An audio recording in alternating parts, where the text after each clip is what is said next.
오늘 연합학술대회를 시작하도록 하겠습니다. 저는 사회를 맡은 중앙대학교 김세일입니다. 반갑습니다. 반갑습니다. 네, 안녕하십니까. 저희들이 오늘 1시 반부터 3시 반까지 2시간 동안 이제 4개의 발표가 진행됩니다.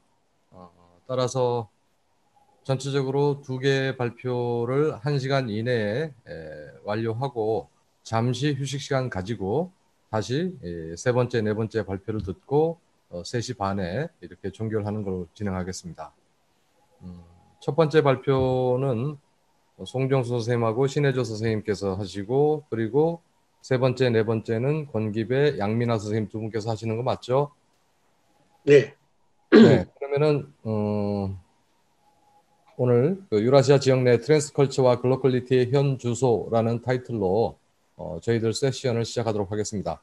첫 번째 발표는 중앙대학교 송종수 교수님께서 탈소비에트 이후 러시아 영화 문화 정책에 반영된 글로컬리티 지향성에 관하여라는 주제로 발표를 해주시고 한국외대 이준혜 교수님께서 토론을 해주시겠습니다. 네. 자, 송 교수님 시작하시죠. 네, 안녕하세요. 중앙대 송정수입니다. 오늘 제가 발표할 내용은 탈소비에트 이후 러시아 영화 문화 정책에 반영된 글로컬리티 지향성에 관하여라는 제목의 글인데요. 기존에 연구했었던 이제 영화 산업, 러시아 영화 산업 관련된 연구에서 이제 하나 더 나아가서 그 영화 산업에서 관찰되는 여러 가지 현상들이 실제로 영화 문화 정책에 어떤 식으로 이제 관련을 맺고 있고, 이런 것들이 현재 탈소비에트 이후에 러시아의 어떻게 보면 숙명이라고도 할 수 있는 글로컬리티 지향성과 관련해서 어떻게 우리가 이걸 이제 엮어서 생각해 볼 수 있는지 그런 고민에서 출발한 글이라고 할 수 있습니다. 그래서 글로컬리티라고 하면 사실 이제 러시아, 이제 과거의 구소비에트에서 러시아로 넘어오면서 더욱더 이제 러시아의 어떻게 보면 좀 특수성과 같은 요소로 발현이 됐다고 볼 수가 있는데요. 기존에 있었던 어떤 좀 갇혀있던 그런 체제에서 러시아가 새롭게 이제 문화적인 어떻게 보면 이제 폭발을 맞이했다고 볼 수 있는데, 그러면서 이제 세계화 지향성을 처음에는 이제 강하게 발현을 하다가 그 이후에 다시 어떤 서구 문화 내지는 미국 문화의 잠식에 대한 두려움, 그거에 대한 실망 이런 것들로 인해서 자국 문화를 다시 되찾고 혹은 뭐 보수하기 위한 내지는 보호주의와 같은 그런 여러 가지 현상들이 다시 이제 어떻게 보면 좀 복고적인 그런 현상들이 나타나게 되고, 이런 것들이 결국엔 이제 2014년에 발표된 러시아 문화정책 제1칙과 같은 곳에서 이제 나타나게 되는데요. 거기에 나타나 있는 것처럼 러시아는 이제 그때 어떤 러시아를 비롯한 주변의 여러 가지 국가들, 기존의 소비에트 영토였던 국가들을 지리적인 단일성으로만 묶는 것이 아니라 이제는 문화적으로 내지는 언어적으로 하나의 단일한 공간으로 만들고 싶어하는 그런 여러 가지 자신들의 열망이 그 안에 어느 정도 함축되어 있다라고 볼 수가 있습니다. 그래서 이제 그런 것들이 어떻게 보면 소치 올림픽을 통해 가지고 아주 강하게 이제 로컬성의 글로벌적 지향성이 강하게 발현된 그런 어떤 계기가 되었다. 소치 올림픽이 그렇게 얘기를 할 수가 있는데요. 이제 그런 여러 가지 현상들을 제 현상들을 저는 이제 이 글에서 영화라는 매체를 중심으로 한번 살펴보고자 합니다. 그래서 이제 먼저 이제 그 기본적으로 본론에 들어가기 앞서서 세계 영화 시장 속에 이제 러시아 영화의 위상에 대해서 잠깐 알아보고요. 그다음에 러시아 국내 영화 시장의 현황에 대해서 간략하게 언급하고, 이제 가장 중요한 부분이라고 할 수 있는 러시아 영화의 글로컬리티 지향성에 대해서 알아보고, 이제 마지막으로 정책적 방향에서 바라본 러시아 영화의 글로컬리티에 대해서 이야기하도록 하겠습니다. 예. 세계 영화 시장 속 러시아 영화의 위상, 이제 발표문에 보면은 사실 여러 가지 수치들이 많이 나와 있습니다. 그런데 예전에 제가 다른 영화 산업 관련 발표에서도 말씀을 드렸듯이 이제 러시아가 이런 어떤 통계적인 수치를 하나의 컨트롤 타워가 딱 관리를 하면서 이거를 이제 좀 단일하게 그 수치를 관리를 하지 못하는 상황이에요, 아직까지. 그래서 정부에서 내는 수치가 다르고, 특히 이제 영화 같은 경우에는 네바 필름이라고 하는 이제 그쪽에서 내는 수치와 정부에서 내는 수치, 그다음에 미국 영화협회에서 가져온 또 수치, 이런 것들이 계속 좀 엇갈리고 있는데, 사실 발표문에서도 약간 그런 것들이 좀 뒤섞여서 제가 최종적으로 이 PPT에서는 네바 필름에서 제공한 수치를 중심으로 해서 정리를 해봤습니다.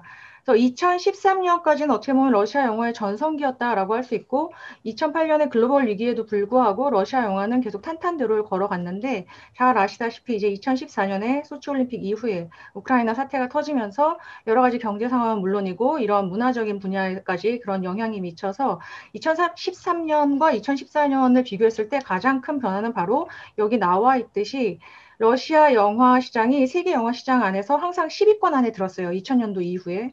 그런데 2014년이 되면서 바로 그러니까 10위권 밖으로 떨어져 나가게 된다는 거죠. 그러니까 이때가 이제 이미 10위권에 머물렀었고, 그 다음에 2015년 그 이디마가 되는 해에는 12위권 밖으로 떨어지게 됩니다. 그래서 이 순위는 지금 미국과 캐나다를 제외한 수치예요. 그러니까 어떻게 보면 실질적으로는 더 떨어졌다고도 볼 수가 있는데요. 그러다가 2016년에는 이제 13위까지 떨어지게 되고 실제로 매출액 자체도 상당히 더 떨어지게 되죠. 어떻게 보면 2016년이 러시아 영화의 암흑기라고 할 수가 있습니다. 그러다가 이제 2017년이 되면서 비로소 이제 회복세로 우상향 그래프를 그리면서 올라서게 되는데요. 이때를 그래서 러시아 영화 관련 여러 가지 기사들을 찾아보면은 기록적인 해다, 놀라운 해다, 우리 영화가 다시 부활하는 해다, 이런 기사들의 제목을 가진 기사들이 상당히 많이 나오는 걸 알 수가 있습니다. 그래서 실제로 이때 매출도 그 전년도 대비 거의 2억 불 이상 이제 그 올라가게 되고, 그 다음에 순위권도 다시 탈환을 하게 되죠. 10위권 안으로 들어오게 됩니다. 그래서 러시아 영화 시장의 이제 이슈를 좀 살펴보면은 방금도 말씀드렸던 것처럼 2015년도에 전 세계 영화 시장 매출 규모 순위 이제 10위권을 이탈하게 되죠. 14년에는 10위에 거의 간당간당하고 있다가 그 다음에 15년이 되면서 10위권에서 이탈을 하게 됩니다. 그러다가 이제 러시아가 이러면 안 되겠구나. 우리 2014년부터 뭔가 러시아 문화의 글로벌화 이런 것들을 이제 로컬의 글로벌화를 계속 지속적으로 추진해 왔었는데 이제 영화를 갖다가 어떻게 보면은 타겟으로 삼아서 2016년을 러시아 영화의 해로 지정을 하고 본격적으로 이제 영화 여러 가지 지원책을 마련을 하게 되고 부양을 하게 되죠. 그래서 어떻게 보면 이거의 결과라고도 볼 수 있는데요. 2017년에 그런 결실을 맺었다고 볼 수 있습니다.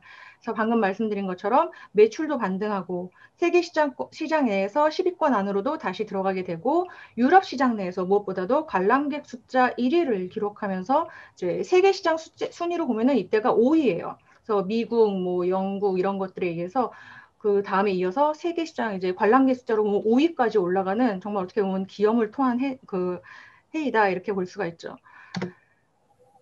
그렇다면 이제 국제 영화제 속에서 러시아 영화의 최근 위상은 어떠한가 이제 간략하게 보자면요.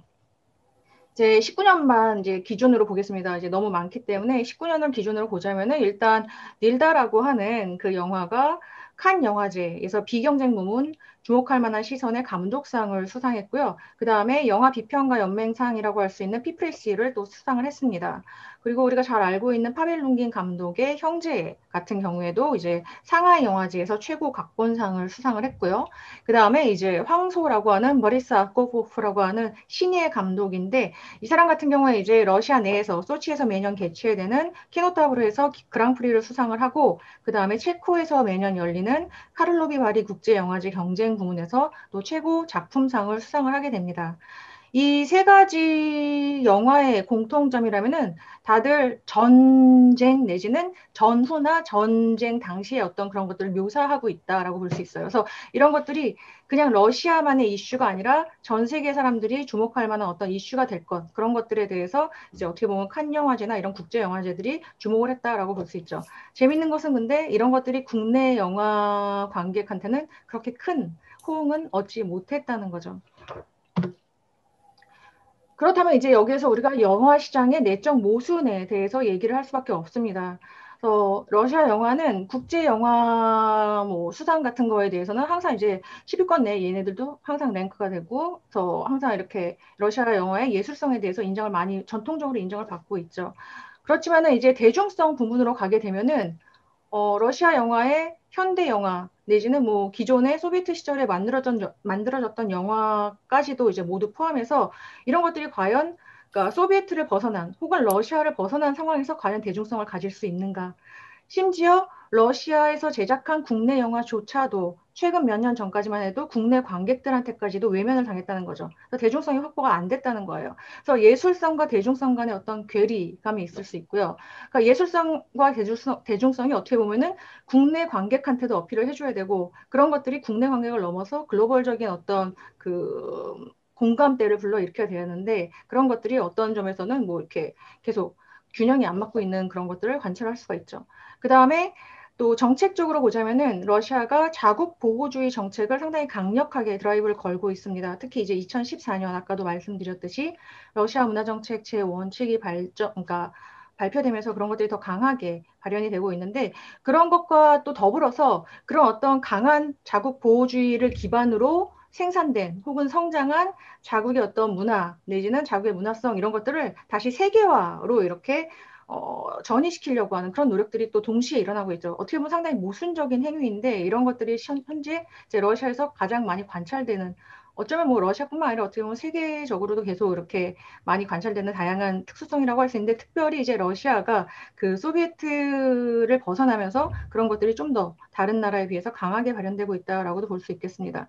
그리고 이제 국내 시장과 해외 시장 간의 괴리, 아까도 말씀드렸듯이 국내 시장에서 러시아 국내 관객이 호응을 하는 영화와 그 다음에 해외 시장에서 해외 관객이 러시아 영화를 바라보는 그 시선이 차이가 많이 난다는 거죠. 그래서 이런 것들이 결국에는 근데 다 따로따로 있는 것 같은데 이런 것들을 이제 합쳐서 조망을 하다 보면은 결국 러시아 영화 산업의 어떤 글로벌 퀄리티 지향성을 이런 것들 안에서 찾을 수 있고 이런 것들 안에서 어떤 것들이 보완이 돼야지 궁극적으로 러시아 영화 산업이 글로벌 퀄리티를 향해서 나갈 수 있는가 이런 것들에 이제 대한 이제 고민을 이제 시작으로 이 글을 시작하게 됐습니다. 그래서 러시아 국내 영화 시장의 현황 2017년 이후 아까도 말씀드렸듯이 사실 14년에서 15년, 16년은 거의 암흑기였기 때문에 이제 가장 활성화되기 시작한 17년 이후에서 현재까지의 현황을 잠깐 보자면요. 이제 아까도 말씀드렸듯이 17년 이후에 이제 유럽 영화 시장 내 관람객 동원 1위. 이제 기존에는 이제 프랑스가 항상 관람객도 동원 1위였고 매출 순위로도 1위였어요. 그런데 이제 매출은 아직 프랑스가 쥐고 있었지만은 이제 2017년에는 관람객 동원 1위가 러시아 쪽으로 이제 기울게 된다는 거죠. 그러다가 결국에는 2019년에 가면서 관람객 동원과 그다음에 유럽 영화 시장 내 매표 매출 1위까지도 달성을 하게 되면서 러시아 시장이 어떻게 보면 약간 유럽 시장 내에서 침체되어가는 전반적으로 관람객 숫자가 계속 지속적으로 줄어들고 있거든요. 유럽 시장은. 그런데 이런 유럽 영화 시장에서 어떻게 보면 하나의 대안이 될 수 있는 시장이다라고 하면서 주목을 받기 시작을 하죠. 그리고 러시아 제작했던 이제 국내 영화들이 2017년 이후에 강세를 띠게 됩니다. 그전에는 그렇게 많이 사람들한테 호응을 얻지 못했어요. 그러니까 시즌 영화 정도, 예를 들어서 우리가 잘 알고 있는 뭐 이로니아 수지배 같은 내지는 욜키 시리즈 같은 크리스마스 시즌에 많이 나오는 그런 코미디물, 가족물 이런 거 외에는 사실 그렇게 사람들이 관심을 많이 갖지도 않고 어느 뭐 이제 헐리우드 영화 문법에 맞는 대규모 블록버스터 같은 것들이 많이 제작되지도 않은 상황이었는데 이런 것들이 아까 말씀드렸던 2016년 러시아 영화의 해를 맞아서 러시아 정부 차원에서 여러 가지 지원을 하면서 그런 것들의 결실로 2017년 이후에 여러 가지 영화의 다양성들이 보장이 되고 그러면서 국내 영화의 강세가 관찰이 됩니다. 그리고 실제로 이제 최근에 아태 지역을 중심으로 해서 스크린 수가 빠르게 증가를 하고 있는데 러시아 시장만 놓고 보면 사실 전체 영화 시장의 1.5%에서 한 2%? 이 정도밖에 되지가 않습니다. 그러면 실제로 러시아 말고 이제 전 세계 영화 시장의 거의 60%를 잠식하고 있는 중국, 그리고 미국에 의해서 잠식되고 있는 그 60%에 비하면 사실 상당히 작은 그 퍼센테이지죠. 하지만 이런 중국과 인도, 그러니까 자신들이 가지지 못한 그 파일을 중국과 인도 같은 어떤 신흥시장과 결합을 통해서 혹은 그쪽과의 관계 유치 내지는 뭐 협력 사업을 통해서 자신들의 영역을 점점 확장해 나가는 방식으로 우회적인 방식으로 러시아 영화 시장을 확장하는 방안을 택하고 있다라는 것도 이제 좀 주목해야 될 상황이고요. 그래서 러시아 국내 영화 관련돼서 이제 우리가 주목해야 될 것은 방금 말씀드린 것처럼 그 여러 가지 제작 규모 자체가 커진다는 거죠. 그리고 과거에는 헐리우드 영화 문법을 이제 흉내내는 정도에서 끝났다면은 그런 것들이 이제 여러 가지 대규모 예산들이 투입이 되면서 어느 정도 기존의 그런 영화 촬영 스케일보다 훨씬 더 업그레이드된, 물론 아직까지는 좀 더 부족한 것들이 있지만, 그래서 이제 그러면서 러시아 국내 관객들도 우리도 이런 거 만들 수 있네. 그러면서 자신들이 또 좋아하는 스토리텔링에 이제 부합하면서 러시아 국내 영화에 대한 어떤 인기도 이런 것들이 상승했다라고 볼 수 있습니다. 그리고 블록버스터 외에도 중급 예산 규모의 어떤 영화들이 30% 이상의 관람객을 점유하면서 다양한, 그러니까 과거에는 사실 이제 아까도 말씀드렸듯이 시즌 영화나 아니면 이제 러시아인들의 어떤 특화된 뭐 예를 들어서 전쟁 영화 이런 것들에 사실 사람들이 많이 몰리거나 아니면 그 시즌의 코미디물 이런 것들이 많이 몰렸는데 다양한 장르의 중급 예산 규모의 영화들이 관람객들을 점유하는 것이 또 2017년 이후에 관찰이 되고 있고요. 그러면서 이제 특히 이제 아동물, 가족물, 그 다음에 뭐 독립영화 내지는 그런 것들이 이제 많이 다양화되면서 나타나기 시작하고요.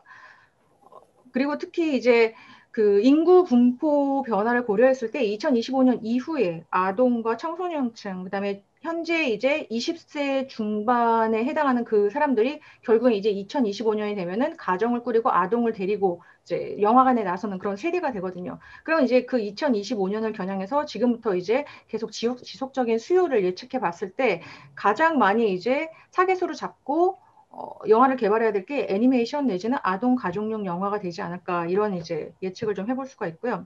뭐 그 아래에 있는 건 다들 아시는 거니까 그냥 넘어가고.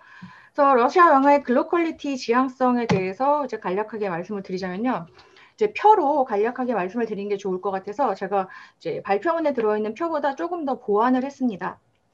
그래서 보면은 이제 2019년도에 기준으로 해가지고 해외 시장 순위를 보면은 이제 드비지니의 베르크 같은 경우에는 보니까 우리나라에서 3세컨즈라는 이름으로 개봉이 되었더라고요. 그래서 이제 그 농구 관련 영화고요. 그 다음에 이제 스니시나 까랄리에바 같은 경우에는 우리나라에도 이제 뭐 눈의 여왕, 뭐 4탄까지 나왔어요. 그래서 이거 같은 경우는 이제 애니메이션이고요. 그 다음에 그 아래에 있는 위대한 여행 같은 경우에도 애니메이션입니다. 그래서 이 뭐 황새가 팬더를 갖다가 뭐 곰한테 잘못 안겨줘가지고 결국에 이제 그 부모를 찾아준다 뭐 이런 이야기인데 이제 이렇게 쫙 보시면 아시겠지만은 해외 시장에서 10위권 내에 든 그 영화의 장르를 보시면은 애니메이션이 무려 4편이나 포함이 되어 있는 것을 알 수가 있습니다. 그래서 2위, 3위, 그 다음에 9위, 10위에 해당하는 것이 다 애니메이션 종류라는 걸 알 수 있죠. 그 다음에 국내 시장에 그렇다면은 이것이 국내 시장에서는 몇 위를 차지하는가? 이 가운데 있는 요게 이제 국내 시장에서 당시 차지했던 그 순위를 제가 놓은 것이거든요. 그래서 25위권 안에 있는 거는 제가 이렇게 순위를 표기했는데 25위권 밖에 있는 거는 아예 이렇게 제로 표시를 해버렸습니다. 그러니까 순위를 뭐 이렇게 카운팅할 의미가 없는 거죠. 그래서 보면은 해외에서는 2위를 차지했지만 이 눈의 여왕 같은 경우에는 2018년도에 개봉했을 때 러시아 내에서는 25위권 바뀌었어요. 한참 바뀌어요. 100위권 내에서도 거의 찾아보기 힘듭니다. 그 다음에 위대한 여행 같은 경우에도 마찬가지였고요. 그다음에 이제 마샤와 매드베즈 같은 경우에 사실 TV 프로그램으로 먼저 방영이 됐었던 건데 이거는 이제 순위가 그 영화 순위가 집계된 자료를 제가 찾지를 못했어요. 그래서 이건 놔뒀고요. 그다음에 그 아래에 있는 게 뭐였지? 이것도 애니메이션인데 갑자기 이게 안 보이네. 잠시만요. 죄송합니다. 예, 뭐 어쨌든간 이게 아마 기억이 안 나네. 예, 하여튼 일단 그냥 넘어가도록 하겠습니다. 그래서 애니메이션 종류고요. 근데 이제 그렇게 해서 애니메이션이 무려 이제 거의 50%, 40%에 육박한 게 해외 관객들로부터 호응을 얻고 있고 그 외에 다른 것을 보면은 이제 그 전쟁 영화, 그다음에 뭐 스포츠 영화 이런 것들이 있는데요. 1위를 차지한 이 3세컨즈, 드비지니 베르크를 빼고는 국내 시장과 일치하는 순위가 하나도 없습니다. 이거 되게 신기한 일이죠. 그렇다면 그때 당시에 제가 이 발표문에는 TV에서 보여준 영화에 얼마만큼의 관람객이 몰렸는가 그 통계를 제가 조사했는데 그거보다 매출 기준으로 해가지고 비교를 하는 게 더 정확할 것 같아서 제가 다시 표를 하나 더 보완을 했는데요. 이 화면에서 보시면은 국내 시장에 그러니까 2019년 1월 1일부터 12월 31일까지 국내 시장에서 러시아 영화가 개봉됐을 때 개봉 그 순위, 매출 순위로 이제 쫙 매겼을 때 보면은 T34 이게 이제 1위를 차지하게 됩니다. 이것도 이제 전쟁 영화고요. 그다음에 빨리제스키, 루블리오프키 같은 경우에는 이제 여러분들이 잘 알다시피 욜기 시리즈 같은 거죠. 그래서 항상 크리스마스 시즌에 나오는 그런 영화라고 생각하시면 될 것 같고요. 그 다음에 뭐 그 세 명의 용사와 그 다음에 왕자의 계승자 뭐 하여튼 그 정도로 할 수 있겠는데 뭐 하여튼 이것 같은 경우에도 크리스마스 시즌에 나온 그런 영화라고 할 수 있고요. 그래서 쫙 보시면은 역시 이쪽 해외 시장 쪽이랑 매칭되는 게 딱 이 T34 하나밖에 없습니다. 그러니까 이거 되게 놀라운 일이죠. 게다가 이 국내 시장의 개봉 시기를 한번 관찰을 해보면은 10위권 안에 든 게 실제로 집계된 게 2019년 1월 1일부터 2019년 12월 31일인데 개봉 시기를 한번 쫙 보면은 다 겨울 시즌, 그것도 연말 연초에 몰려 있는 것을 알 수 있습니다. 그래서 상당히 이게 그 시즌에 완전히 집중적으로 그것도 러시아인들이 좋아하는 그런 오락물, 코미디물, 약간 그런 이제 러시아만의 유머 코드를 담은 그런 것들이 거의 절반 이상을 차지하고 있다는 걸 알 수 있죠. 그래서 이제 해외 관객이 반응하는 러시아 영화와 국내 관객이 실제로 반응하는 러시아 영화가 이렇게 많이 차이가 난다라고 볼 수가 있습니다. 그래서 그 3 seconds 같은 경우에 잠깐 말씀을 드리자면은 사실 이 3 seconds는 우리나라와 중국에서 딱 2개국에서만 해외에서 개봉을 한 영화입니다. 이것도 되게 특이하죠. 그런데 이 두 개 국가에서 개봉을 했는데도 불구하고 1위로 올라갔다는 것도 상당히 정말 재밌는 거예요. 근데 여기서 우리가 또 짚고 넘어갈 것은 바로 아까도 말씀드렸듯이 러시아가 본인들이 실제로 세계 시장에서 차지하고 있는 퍼센테이지는 거의 2% 정도밖에 되지 않지만은 그것들을 극복하기 위해서 다른 실제 대규모 시장을 갖고 있는 중국이나 인도 등과 협력 사업을 벌이거나 혹은 그쪽으로 이제 영화를 수출해서 혹은 그쪽의 타겟에 맞는 여러 가지 어떤 스토리텔링을 통해 가지고 산업을 키워나가는 전략을 구사하고 있다라고 했잖아요. 그래서 이 드비제니에 베르크 같은 경우에도 중국하고 한국에서 개봉을 했는데 중국이 러시아의 해외 관객 중에 거의 40%가 중국 관객이 이제 차지하고 있다고 합니다. 그러니까 그 40%의 힘이 이렇게 1위로 올릴 정도의 힘이라는 거죠. 얼마나 중국 시장이 큰지, 그리고 중국 시장에 얼마나 러시아 영화 시장이 기대고 있는지에 대한 어떤 단적인 예를 얘가 보여준다고 볼 수 있고요. 그래서 이것을 과연 전 세계의 흥행이라고 볼 수 있는가 이런 거에 대한 질문도 우리가 좀 한번 생각을 해볼 필요가 있을 것 같습니다. 그리고 여기에서 아까 말씀드리지 않았던 이 5위하고 8위 같은 경우에 따이나 피처스 드라코나하고 까크야스타 루스킴 같은 경우에는 러중 합작 영화입니다. 그래서 이것도 방금 말씀드린 것처럼 40%, 그러니까 러시아가 해외로 자국 영화를 수출했을 때 그 퍼센테이지의 40% 이상을 차지하고 있는 중국 시장을 겨냥해서 만든 영화라고 볼 수 있고 그렇기 때문에 어떻게 보면 이 10위권 안에 탁탁 두 개가 다 랭크가 됐다라고도 볼 수 있죠. 그런데 재미있는 것은 이거는 실제로 러시아 내에서 거의 흥행은 하지 못했어요. 그리고 실제로 영화를 본 그 관객들의 평점도 다 5점대 아래입니다. 그러니까 호응을 얻지 못하고 있는 거죠. 그러니까 이건 어떻게 보면 정말 러시아 관객이 아니라 러중 합작 영화임에도 불구하고 중국 관객을 겨냥한 영화이다. 그래서 이런 것들, 그래서 그 국내 시장에서 이제 강세 장르와 그다음에 개봉식의 역할, 그다음에 해외 시장에서 해외 관객이 반응하는 영화, 그다음에 러시아 시장에서 러시아 관객이 반응하는 영화, 이런 것들을 어떻게 우리가 풀어나가야 될 것인가, 이런 것들에 대한 그 어떤 보완책 내지는 뭐 문제 해결책 이런 것들을 제시하는 게 어떻게 보면 러시아 영화 시장의 글로컬리티를 이제 형성하는 데 있어서 하나의 어떤 지향점이 되지 않을까라는 생각이 들고요. 그다음에 하나 더 이제 정리 우리가 보자면 아까도 부탁드립니다.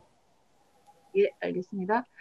그래서 이거 같은 경우에도 이제 제가 이거는 발표문에 써 있는 내용입니다. 그래서 국내 TV 방송 시장에 있는 것과 역시 이쪽에 해외 시장에 나와 있는 영화랑 거의 매칭이 되는 것이 없습니다. 그래서 이러한 식의 것들을 우리가 좀 관찰을 할 수가 있고요. 재밌는 것은 이제 러시아 이 TV 방송 시장의 내용은 러시아 시청자, 그러니까 방송 시장의 시청자 성향을 고려했을 때 거기서 가장 이 사람들이 많이 보는 게 코미디물, 가족 오락물인데 그런 것들과 실제 영화를 보는 것과 그 되게 일치한다는 거죠. 왜냐하면 방송을 통해 가지고 보여지는 영화 같은 경우에는 그 시청자가 본인이 방송 선택권을 가질 수밖에 없잖아요. 그렇기 때문에 어떻게 보면은 시청 성향하고 그 영화를 선택하는 성향이 거의 일치하는 상황으로 이제 보여지게 된다는 것과 그다음에 러시아 게이머들의 성향과 영화를 선호하는 선호도도 또 일치하고 있는 걸 우리가 알 수 있습니다. 그래서 이제 또 어떻게 보면은 또 이 방송 시장 내에서 10위권 안에 든 영화들이 다 어떤 영웅 캐릭터들, 뭐 전쟁 영화도 그렇고 스포츠 영화도 그렇고 다들 영웅 캐릭터가 되게 강화된 그런 영화의 서사가 강한 영화들인데 그런 것들이 이제 또 이런 것들을 통해서 알 수 있다라는 걸 얘기하고 싶고요. 자, 마지막으로 이제 정책적 방향에서 바라본 러시아 영화의 글로컬리티를 얘기를 하자면은 이제 러시아 영화 문화 정책 관련 주요 법안에서 이제 우리가 가장 먼저 짚고 넘어가야 될 것은 그러니까 탈소비에트 이후에 발표된 이제 러시아 영화 문화 정책 관련 법안, 이제 어떻게 보면 가장 기초가 되는 법안이죠. 뭐 러시아 연방 영화진흥법이라고도 얘기를 하는데 이제 뭐 그대로 풀어서 얘기하면 러시아 연방 영화에 대한 정부 지원에 관한 법. 여기에 뭐라고 나와 있냐면은 러시아 연방의 영화는 문화 및 예술과 분리될 수 없는 부분이며 정부의 지원 속에서 보존되고 발전되어야만 한다. 그렇다면 여기서 말하는 문화와 예술과 지원을 어떻게 바라보고 어떻게 해석해야 될 것인가라는 문제가 남게 됩니다. 여기서 문화는 순수 문화일 수도 있지만은 여기서 저는 문화는 문화 산업이라고 얘기를 하고 싶고요. 예술이라는 것이 어떻게 보면 예술성, 그다음에 지원을 갖다가 양방향이죠. 국가가 얼마만큼 컨트롤할 것이며 국가가 지원해서 그것을 어떻게 글로벌화 시킬 것인가 이런 것들. 그래서 어떻게 보면 아까 말씀드렸던 처음에 예술성과 대중성, 그다음에 글로벌성과 로컬성 이런 것들이 다 함축적으로 이 러시아 연방법 내에 영화진흥법 내에 가장 초기 법안 내에 이미 들어가 있다라고 얘기를 할 수가 있고요. 그래서 뭐 이 뒤에 나오는 거는 이제 여러분들께서 읽어보시면 다 아실 내용이기 때문에 이제 뭐 이 정도에서 해서 마지막으로 이제 메딘스키 지금은 이제 현재 문화부 장관에서 물러났는데 2017년도 당시에 이제 아직까지 문화부 장관을 최근까지도 사실 하고 있었죠. 문화부 장관을 했던 메딘스키 얘기를 빌자면은 이때 2016년 러시아 그러니까 영화의 해를 마무리하면서 메딘스키가 2017년도 영화 산업 과제를 몇 가지를 이제 요약해서 제안을 했습니다. 그래서 보시면 아시겠지만 국내 영화 콘텐츠의 불법 소비에 대응하고 그다음에 소도시 영화 상영 네트워크의 추가 개발 및 지역 주민을 위한 영화 상영 서비스 접근성 향상. 이 같은 경우에 이제 2015년 이후에 러시아 정부에서 실시 중인 영화관 현대화 프로젝트하고 이제 관련을 맺고 있는 것이고 실제 그것의 성과로 이제 계속 나타나고 있고요. 그 다음에 이제 영화기금하고 문화부에서 주관하는 여러 가지 지원분을 교부할 때 심사를 더 강화해서 한쪽에 너무 대규모 예산이 몰려가지고 실제로 지원할 수 있는 그런 과제 수를 줄이는 게 아니라 오히려 좀 더 경쟁력을 높이고 심사를 까다롭게 해서 더 많은 영화를 소규모 영화라도 지원할 수 있는 방안을 마련하자. 뭐 이런 식의 얘기였고요. 그 다음에 이제 뭐 그 아래에 있는 거는 러시아판 대규모 블록버스터를 제작할 수 있도록 독려한다. 뭐 이런 것들.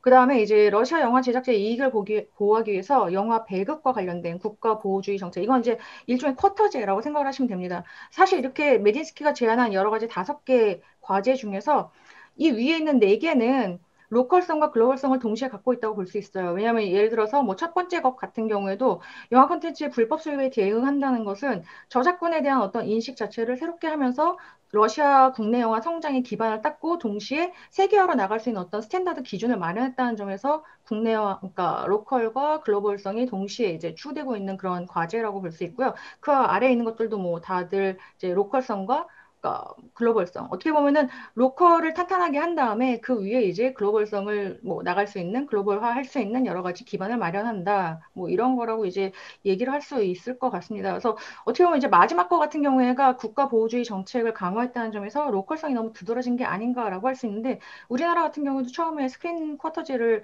이제 실행했을 때 상당히 많은 마찰들이 있었잖아요. 근데 결국에는 그런 것들을 실험하면서 국내 영화가 선전할 수 있는 기반을 닦았고 그런 기반이 있었기에 이제 세계화를 추진할 수 있었고 그러면서 이제 어떻게 보면 지금 현재 뭐 기생충과 같은 영화들이 탄생할 수 있지 않았나 뭐 약간 과장하자면 그런 얘기도 할 수 있는데 그런 점에서 보자면은 마지막 것들도 저는 어떻게 보면 좀 러시아 전공자 입장이긴 하지만은 로컬성을 기반으로 한 글로벌화를 위한 로컬성 기반 다지기라고 볼 수 있기 때문에 이런 여러 가지 것들이 글로컬적인 함의를 어느 정도 내포하고 있다라고 볼 수 있고 이런 것들을 방금 말씀드렸던 러시아 영화 산업에서 나타난 여러 가지 현상들과 어떻게 좀 더 유기적으로 이제 좀 맞대응을 시켜가지고 얘기를 해야 되는데 약간 발표가 살짝 산만한 것 같았던 것 같긴 한데요. 이제 뭐 마무리를 잘 지을 수 있도록 여러 가지 좋은 말씀을 많이 해주시면 감사하겠습니다. 여기에서 발표 마무리하도록 하겠습니다. 감사합니다.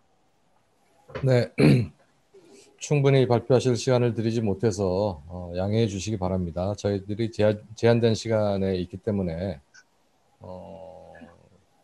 그 전체적으로 최근 10년간 러시아 영화 산업과 관련되어진 다양한 이슈 또 뭐 현황 자료들을 살펴봤고요. 특별히 그 탈소비에트 이후에 러시아 영화 문화 정책의 지향점을 또 이렇게 집중적으로 분석하고 계시죠. 그래서 예술성, 뭐 대중성, 로컬성, 세계화 이런 간극을 상쇄시키기 위해서 향후 러시아 영화가 나아갈 방향에 대해서도 이제 언급을 하고 계신 그런 논문으로 이해가 됩니다. 자, 토론은 한국외대 조준래 교수님께서 해주시겠고요. 정말 부탁드립니다. 5분 이내에 정확히 마무리해 주시기 바랍니다. 네, 여러 해외 지역 연구기관이 공동으로 참여하는 그 한 해의 중요한 학술회의의 지정 토론자로 불러주셔서 감사합니다. 현대 러시아 연구의 일환으로서 오늘날 세계화의 영향 아래 놓여 있는 러시아 영화 산업의 현주소와 글로컬리제이션 동향에 대한 중앙대학교 송정수 교수님의 다각도에서 바라본 세밀한 관찰과 그리고 논리적인 전개가 돋보이는 발표를 잘 들었습니다. 예, 잘 아시다시피 20세기 후반부터 이미 숙명적이 되어버린 글로벌 자본주의 혹은 세계화에 대한 대응으로 글로컬리제이션이라는 개념이 그간 여러 지식인들에 의해서 제기되어 왔지요. 세계화에 대한 비판적인 여러 목소리들 중 하나로서 널리 알려진 미국 언론인인 토머스 프리드만은 자국 문화가 세계화에 잠식되거나 자국 문화와 외래 문화의 경계 자체가 모호해지는 것을 바람직하지 못한 현상이라고 지적하면서 자국 문화 속에 잠재되어 있을 뿐 미처 발현되지 못한 활력을 일깨울 수 있는 자극제로서 세계화를 활용해야 한다라는 것을 강조했고 그것을 바람직한 글로컬화로 제안했습니다. 나아가서 세계화에 의한 문화 생태계의 남획을 막으려면 제도적인 장치와 법규가 뒷받침되어서 자국 문화가 보존될 수 있는 환경을 실질적으로 지키는 것 또한 중요하다고 강조했지요. 따라서 발표자께서 특히 발표의 후반부에서 잘 지적하셨듯이 세계화의 흐름 속에서 러시아 영화 산업의 지속적인 미래와 직접적으로 관련된 문화 정책적인 측면에 대한 고찰은 현대 러시아 문화 연구에서 시의 적절한 주제라고 보입니다. 러시아 문화 연구에서 지금까지 간과히 해왔던 영화 정책에 대한 이런 완성된 연구가 선생님의 이 논문 발표 이후 지속되었으면 하는 그런 바람입니다. 아마도 전통적인 러시아 문화와 현대 러시아 문화의 가장 큰 차이는 문자 중심주의로부터 이미지 중심주의, 만약 그렇게 표현할 수 있다면 네, 그것으로의 전환, 또 정신 문화와 물질 문화의 불균형이 아닐까라고 판단되며 러시아 문화 속에 이런 일련의 변화 역시 소연방 해체 이후 러시아 사회에 끼쳤던 세계화의 영향에 기인하지 않을까라고 판단됩니다. 이런 측면에서 과거 전통 문화를 주도했던 문학의 자리를 대신한 대표적인 시각 매체인 영화를 현대 러시아 문화의 변화를 예증하는 하나의 척도로 선택하신 것은 러시아 문화에 끼친 세계화의 영향을 살펴보는 데에도 큰 의미가 있는 시도라고 여겨집니다. 발표자께서는 러시아 영화가 2013년 이후 몇 년 동안의 정체기를 극복하고 2017년 이후를 기점으로 국내외적으로 재도약하고 있음을 밝히셨죠. 그러면서 몇 개의 독특한 현상을 지적하셨습니다. 그중 하나가 바로 러시아 영화가 국제영화제 등에서 여전히 상위권에 랭크되고 그 예술성을 인정받고 있으면서도 정작 국내 관객으로부터는 외면받고 있다라는 사실이 하나이고요. 또 두 번째 현상은 국내 관람객의 선호 혹은 취향과 해외 관객의 선호 혹은 취향이 판이함을 보여주는 그러한 수치입니다. 하지만 예술성과 대중성의 격차가 오늘날 러시아 외에 여러 나라 영화 산업이 안고 있는 공통적인 문제라는 점을 감안한다면 앞서 그 발표자께서 언급하신 두 현상은 사실 본질이 동일하다라고 볼 수 있겠습니다. 다시 말해서 러시아인의 자국 문화를 바라보는 관점과 비러시아인의 러시아 문화에 대한 관점의 차이라고 좀 뭉뚱그려서 바라볼 수 있겠습니다. 따라서 러시아 영화의 글로컬화 지향성이라는 측면에서 볼 때 러시아 영화 정책에서 고려해야 할 중요한 점은 러시아인이 자국 영화에 대해서 미처 인식하지 못하지만 아시아권 관객을 비롯한 비러시아인이 포착할 수 있는 그런 활성적 요소들이라고 생각합니다.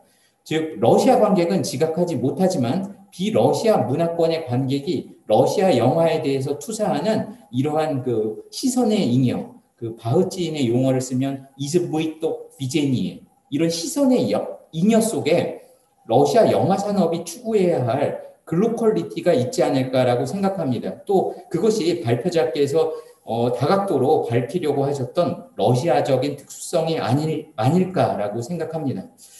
저는 발표 전반에서 선생님의 피력하신 관점에 동의를 하면서 제가 개인적으로 궁금한 한 가지만을 질문드리고자 합니다. 발표자께서 발표 중간중간에 언급해 주셨지만 근래에 해외 시장에서 성공한 러시아 영화에 대한 비러시아 문화권 관객의 호응과 공감의 가장 큰 원인이 무엇이라고 선생님은 개인적으로 생각하시는지가 궁금합니다. 여러 요인들을 이야기해 주셨죠. 그런데 이 영화 내적인 요인에 대해서는 별 이렇게 자세하게 언급해 주시지는 않았습니다.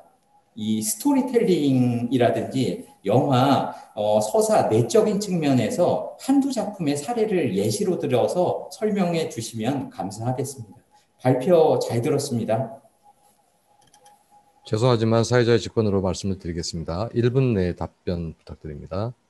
예, 부족한 논문에 대해서 이렇게 또 여러 가지 조언 많이 주시고 그래서 감사드립니다, 준현 선생님. 그리고 말씀하셨던 그 해외 시장에서 성공한 러시아 연구의 사례라고 하면은 저는 이제 두 가지를 들고 싶은데요. 룬의 여왕 애니메이션류하고 그다음에 이제 에키파시 일반 영화죠. 에키파시 같은 경우에는 러시아판 블록버스터 영화라고 할 수 있는데 이거 같은 경우에 헐리우드 문법을 따라하고 있지만은 아직까지 그 규모나 아니면 영화 촬영 기법이나 그다음에 스토리텔링적인 면에서 그 후반부로 갈수록 그런 서사의 어떤 강력함 이런 것들이 많이 떨어지는 부분이 있고 그 다음에 이제 가장 결정적으로 에키파시의 영화 자체가 그 테마 자체가 재난 영화잖아요. 그러니까 재난이라는 거는 사실 헐리우드 안에서도 여러 차례 수차례 반복하고 있는 거기 때문에 러시아만의 특수성이라고 볼 수가 없기 때문에 그것을 갖다가 글로벌화를 하고 세계 시장에서 어떤 그 호응도를 얻기 위해서는 러시아만의 뭔가가 들어가야 되는데 그런 것들이 아직 좀 부족하지 않나. 그런데 이제 가장 이제 대표적인 성공한 사례로 애니메이션의 눈의 여왕 같은 경우를 보면은 이거 같은 경우에는 일단 러시아의 이제 그림체 같은 거 뭐 이제 애니메이션 자체의 어떤 강세도 있지만은 이거 자체가 원래 원작이 안델센이에요. 그래서 안데르센 동화를 갖다가 이제 러시아식으로 어떻게 보면 약간 가미를 해서 러시아식의 그림체와 러시아식의 정서를 조금씩 이제 틀어 넣어가지고 그런 것들이 어떻게 보면 더 관객한테 반응할 수 있었고 1차적으로 이제 애니메이션이기 때문에 좀 더 다양한 관객층을 끌어들일 수 있는 게 있었겠지만은 저는 이제 그런 어떤 글로벌적인 서사를 바탕으로 해서 러시아적인 것이 가미되면서 눈의 여왕이 2019년 기준으로 2위에 오를 수 있었던 게 아니었나라고 이렇게 생각을 할 수 있을 것 같습니다. 예, 여기서 마무리하겠습니다. 네, 수고하셨습니다. 다음은 바로 이어서 두 번째 발표로 들어가겠습니다. 발표자는 중앙대학교 신혜조 교수님이시고요. 발표 제목은 트랜스컬처의 현장, 한러 문화예술 교류의 현황과 과제라는 제목입니다. 제가 따로 부탁을 드렸습니다마는 발표자께서는 시간 관계상 정확히 10분 내에 마무리를 좀 해주시기를 간곡히 요청드리겠습니다. 시작하시죠.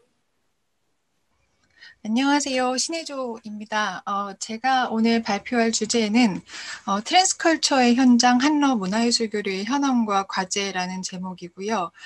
내용은 지금까지 제가 예술 장르별로 써왔던 교류사 논문들을 좀 취합해서 정리한 내용입니다. 그래서 크게 이제 새로운 내용은 사실 이렇게 뭐 없다고 볼 수도 있는데 전체를 이제 살펴보겠다는 데 의의를 두고 오늘 발표를 하려고 합니다. 발표 구성은 크게 두 부분으로 나눌 수 있습니다. 우선 그 장르별 문화예술 수용 현황을 간략하게 살펴보고요. 그 후에는 그간의 교류 진행 과정에서 발견됐던 문제점 그리고 뭐 해결 방안이라든지 이런 부분들을 좀 정리를 했습니다. 올해가 이제 한러수교 30주년을 맞이했고 30년 동안 이제 양국이 정치나 경제 분야에서 협력을 꾸준히 이어가고 있는데요. 이런 실질적인 교류 협력이 앞서서 시작됐던 것이 문화예술 교류였습니다. 그 출발점이 1988년 이제 서울 올림픽이 개최되면서부터고요. 이 올림픽 기간에는 문화 올림픽이라고 이야기가 될 만큼 성대한 그 문화예술 축전이 함께 열리기도 했습니다. 이때 총 52건의 행사가 진행되었는데요. 여기서 가장 주목할 만한 특이 현상으로 그 당시에 손꼽혔던 것이 동구권 문화예술의 붐이었습니다. 그 당시에 문공부가 집계한 것을 보면 공연예술 분야에서만 보더라도 발레단에서 이제 50여 명이 왔고 또 오케스트라 120명 그리고 합창단에서도 60명이 왔습니다. 그래서 그 동구권 참가국 중에서는 소련에서 파견된 인원이 가장 많았다라고 합니다. 근데 그때까지 우리나라가 소련이라는 나라에 대해서 이렇게 그렇게 우호적이지가 않았기 때문에 그 당시 언론계나 문화계에서는 소련 예술을 통한 소련의 평화 공세다라는 이제 지적을 하기도 했습니다. 그러나 반면에 우리 국민들 입장에서는 소련 예술을 사실 처음 접하면서 어떤 긍정적인 차원에서의 어떤 충격 같은 것을 받게 되고요. 그런 식으로 이제 그 소련 문화예술 바람이 우리 예술계를 지배하는 하나의 현상으로 대두되게 됩니다. 그리고 그 당시에 이제 저명 예술가들이 우리 언론사랑 인터뷰를 하기도 했는데요. 근데 그 중에서 가장 많이 회자되고 있는 말이 이제 드미트리 키타엔코랑 유리 그리가로비치의 이제 발언이었던 것 같습니다. 그 당시에 모스크바 필 지휘자로 키타엔코가 이제 했던 말이 사회주의 리얼리즘은 소련 예술에서도 퇴색됐다. 뭐 이런 이야기를 했고요. 그리고 볼슈이 발레단 예술 감독으로 왔었던 그리가로비치도 자기 예술관은 이제 휴머니즘이다. 뭐 이런 이야기들을 하기도 했습니다. 이런 어떤 예술가들의 발언은 우리 예상과는 좀 달랐던 것 같고요. 그만큼 굉장히 자유분방한 모습이었고요. 이런 것들이 언론에 보도되면서 그 당시에 소련인이라고 했을 때 우리가 갖고 있었던 어떤 편견 같은 것들을 좀 깨는 그런 상황으로 이어지게 됩니다. 그래서 이제 그때 우리나라 언론에 나왔던 기사들을 보면 다 거짓일 것이다.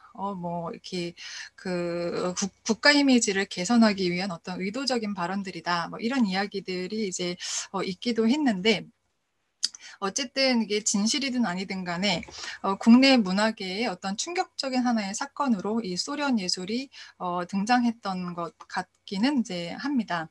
그리고 이제 이런 모든 요소들이 국내의 소련 예술 부음을 형성하는데 좀 큰 몫을 하지 않았나라고 생각을 합니다. 그리고 98년도에 올림픽 당시에 이제 느닷없이 러시아 예술이 우리 예술계에 들어왔다면 올림픽이 끝난 이후에도 동국권 문화예술에 대한 관심은 굉장히 지속됐고요. 이따 다시 말씀을 드리겠지만 오히려 더욱 상승세를 이어가는 모습을 보였습니다. 근데 이제 이런 현상이 의미하는 바가 뭔가를 이제 생각을 해보면 우리 예술계가 그 이전에 40여 년 정도를 이제 미국 중심으로 한 서구 문화의 심취에 있었고요. 또 서구에 의지하면서 우리 문화예술계를 발전시켜왔다라고 볼 수가 있는데 그런 상황에서 이 러시아 예술이 우리나라에 들어오면서 어떤 또 다른 차원의 새로운 문화를 우리가 발견하게 된 거고 그럼으로써 어떤 예술의 다양화를 이뤄나갈 수 있게 됨을 의미했다. 뭐 이렇게 볼 수가 있습니다. 그리고 과거에 서구 예술이 장악하면서 이제 불거졌던 문제의식이 있었던 것 같은데요.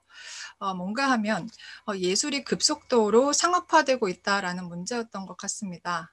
우리 예술이 상업영화, 상업뮤지컬, 상업미술 이런 자본주의화된 예술에 매몰돼 있었던 상황에서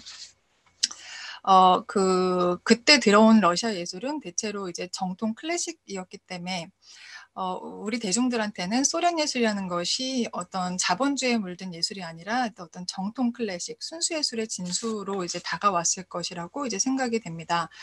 그리고 이제 물론 그 이후로는 2000년대 이후로 들어서면서는 순수 예술뿐만 아니라 뭐 자유분방한 러시아 현대 예술까지도 유입되기 시작했고요. 오늘날까지도 그런 추세는 쭉 이어지고 있습니다. 앞에 지금 보이는 표는 교류 빈도수를 비교해 놓은 표입니다. 그 예술 장르들 중에서 지난 30년 동안 국내 유입이 가장 활발하게 이루어졌던 분야는 영화랑 이제 미술인 것 같고요. 그리고 교류가 가장 적었던 분야는 이제 뮤지컬이랑 애니메이션 분야인 것 같습니다. 그리고 이제 장르별로 러시아 문화예술 수용 현황을 보면 영화, 미술, 클래식 음악, 발레, 오페라, 애니메이션, 뮤지컬 이런 순으로 교류의 빈도수가 나타났습니다. 각각의 장르가 이런 결과를 내게 된 이유를 좀 짚어보면 영화가 선전할 수 있었던 이유는 영화라는 장르 자체가 이제 세계적으로 가장 사랑받는 문화 상품이기 때문에 어떤 상대국에서 경쟁력을 확보하고자 했던 양국의 노력 결과로 평가할 수가 있고요. 그리고 미술 교류의 빈도수가 높았던 거는 공연 예술이랑 비교할 때 이 미술은 작품만 이동하면 되는 것이 이제 미술전이라서 그런 게 아닌가라는 또 생각을 하게 됩니다. 그리고 2000년대 들어서 이제 국제 비엔날레가 굉장히 많이 생겼는데 여기에 러시아 작가들의 어떤 참여율이 높았기 때문에 이렇게 높은 이제 수치를 기록하지 않았나 싶고요. 발레는 다른 설명이 필요하지 않을 만큼 사실 러시아가 세계 최강의 자리를 차지하고 있기 때문에 국내 수요가 그만큼 높았던 것 같습니다. 그리고 또 클래식 음악이랑 오페라는 유럽 아티스트들에 비해서 상대적으로, 그러니까 이게 뭐 이렇게 말씀드리기는 그렇지만 개런티가 이제 저렴하다라고 합니다. 그래서 다시 말하면 이제 저렴한 비용으로 고품질의 무대를 이제 볼 수 있기 때문에 러시아가 인기가 높다라고 많은 비평가들이 이야기를 하고 있습니다. 반면에 이제 애니메이션이랑 뮤지컬 장르가 부진했는데요. 정책 이유를 생각을 해보면 기본적으로는 교류 역사가 좀 짧고요. 그리고 양국이 세계 무대에서 좀 주류로 평가되고 있지 않기 때문이 아닌가라는 생각을 합니다. 그래서 뭐 특정 작품들, 뭐 애니메이션에서는 마샤 메드비치, 뮤지컬에서는 뭐 안나 카레니나 뭐 이런 작품들을 제외하고는 러시아가 별다른 두각을 이렇게 크게 드러내고 있지 못하기 때문에 국내 수요 역시 적은 편이 아닌가라는 생각이 듭니다. 그리고 지난 30년을 조망해 보면 눈에 띄는 정체기랑 호황기가 있었습니다. 1차 정체기는 그 97년부터 99년까지라고 볼 수 있고요. 2차 정체기는 그 2009년에서 2010년으로 넘어가는 시기였던 것 같습니다. 1990년대 후반은 우리나라가 외환위기를 맞았던 때고요. 당연히 문화예술에 대한 투자나 관심 역시도 좀 저조한 상황이었습니다. 이때 이제 되게 심각했던 것이 몇 년 전에 계약된 공연이나 전시들도 줄줄이 취소되는 상황을 맞았고요. 그래서 교류가 거의 단절되다시피 했다라고 볼 수 있어요. 그리고 성사된 공연들은 대부분 노게런티 공연이나 뭐 이런 아주 저예산 공연들이었고 그렇다고 이제 저는 파악을 하고 있습니다. 그리고 경제 침체기였던 2009년에는 전반적으로 국제 교류가 이게 침체된 상황이긴 했지만 장르별로 좀 상이하게 나타났습니다. 클래식 음악 분야 같은 경우는 오히려 그 이전보다 2배 이상의 내한 횟수로 이제 급증을 했습니다. 그러니까 오히려 이제 소규모 관현악단이나 솔리스트들이 이때 더 많이 내한을 했고요.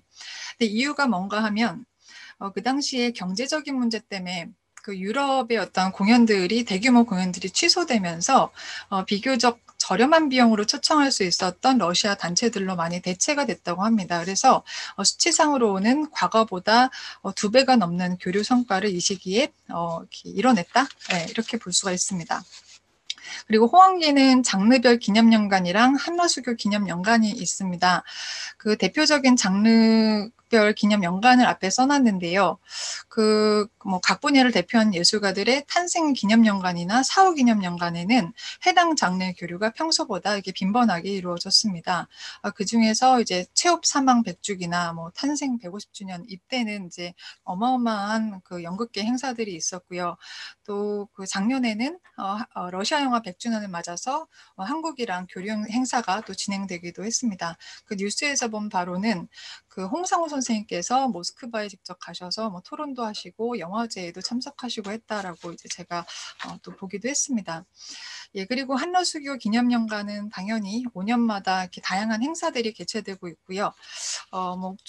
뭔가 기념하고 축하하는 그런 행사들이 꾸준히 마련되고 있습니다.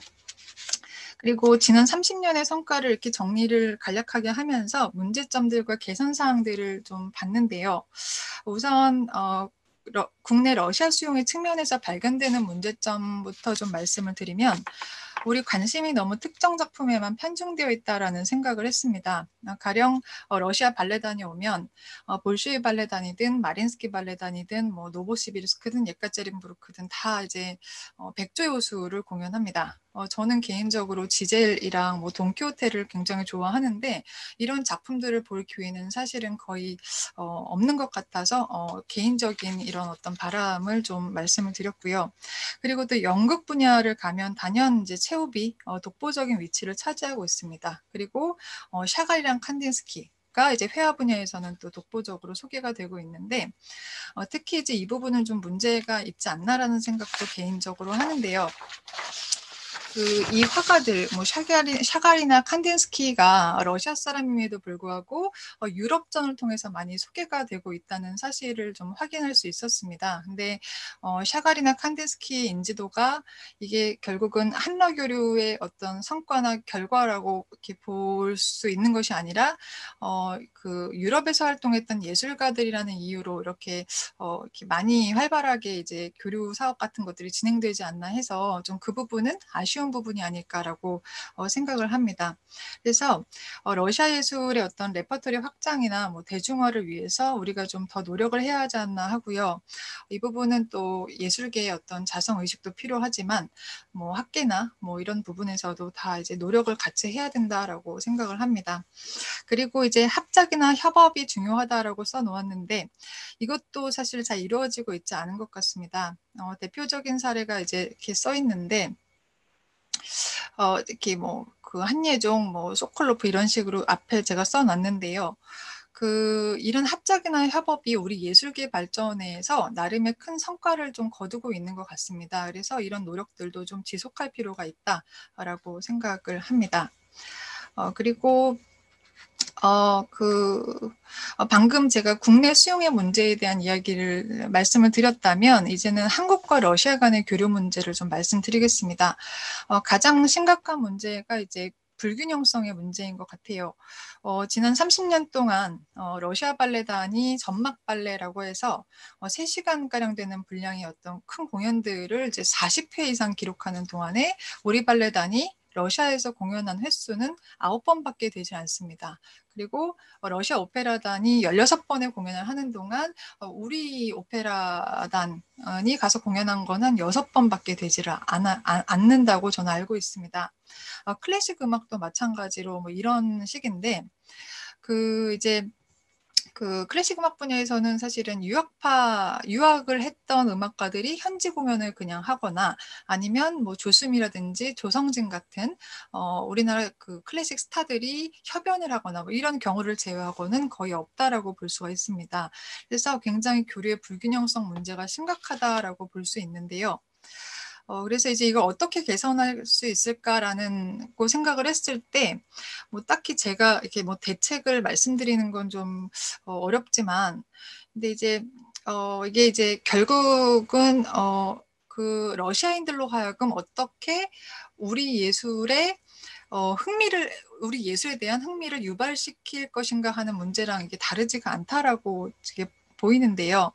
그래서 이제 맨 마지막 줄에 한국의 고유한 전통 문화를 알릴 수 있는 문화외교 콘텐츠 개발이 필요하다라고 제가 써놨습니다.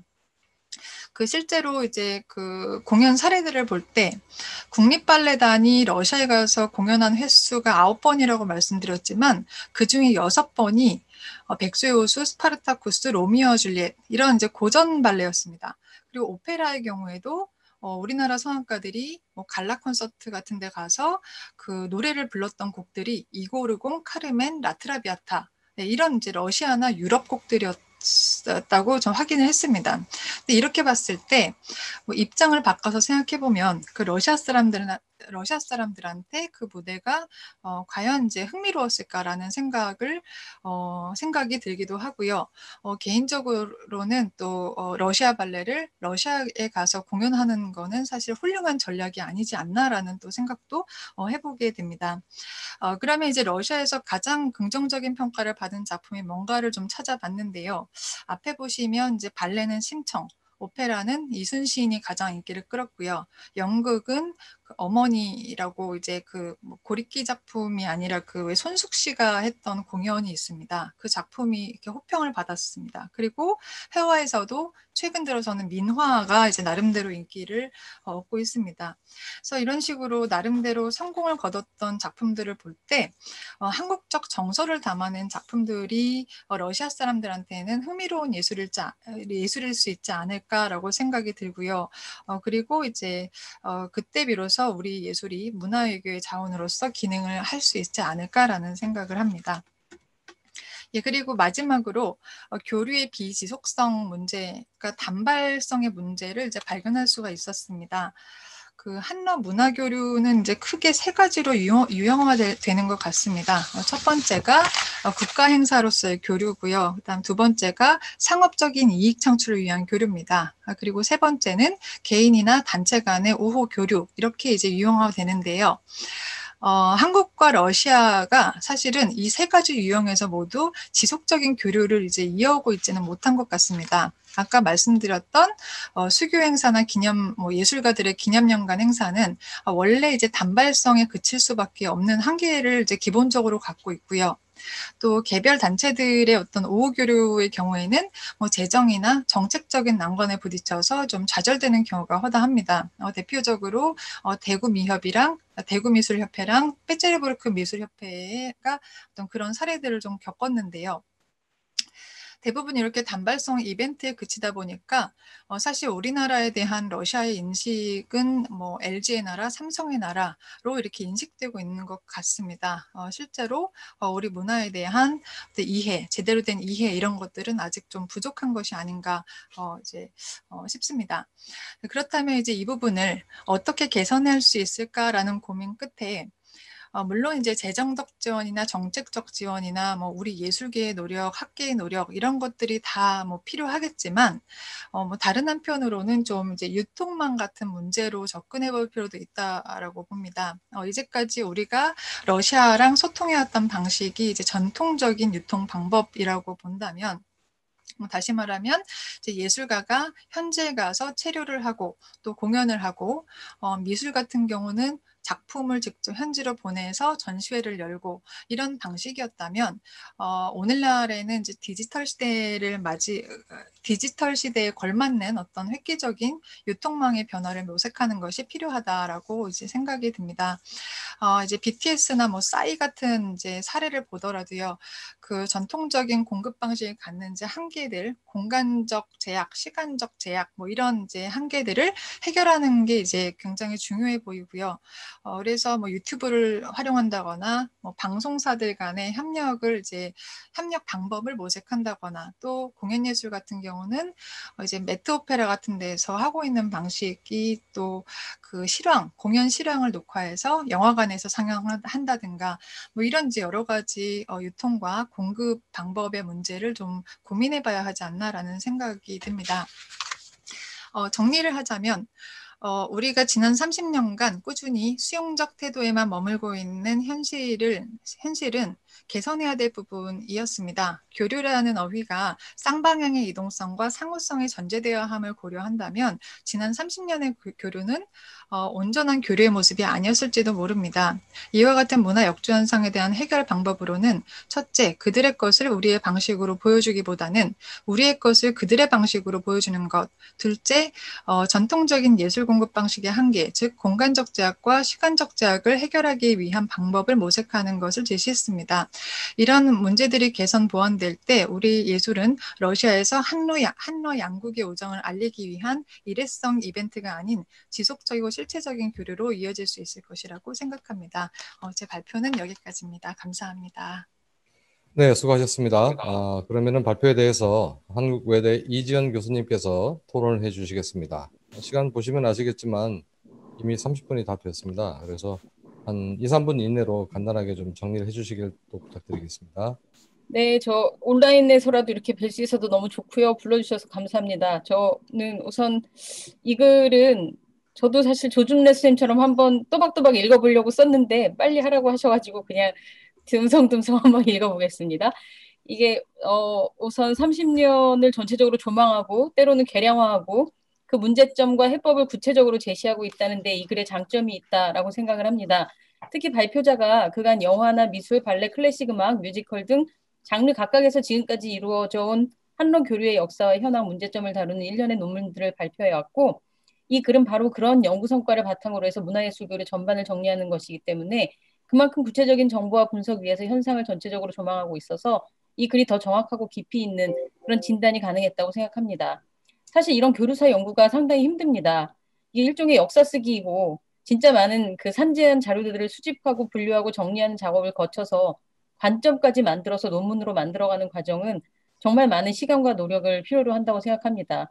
제가 하나 대충 써서 던지는 거하고는 비교도 안 되는 작업이라고 생각하고요.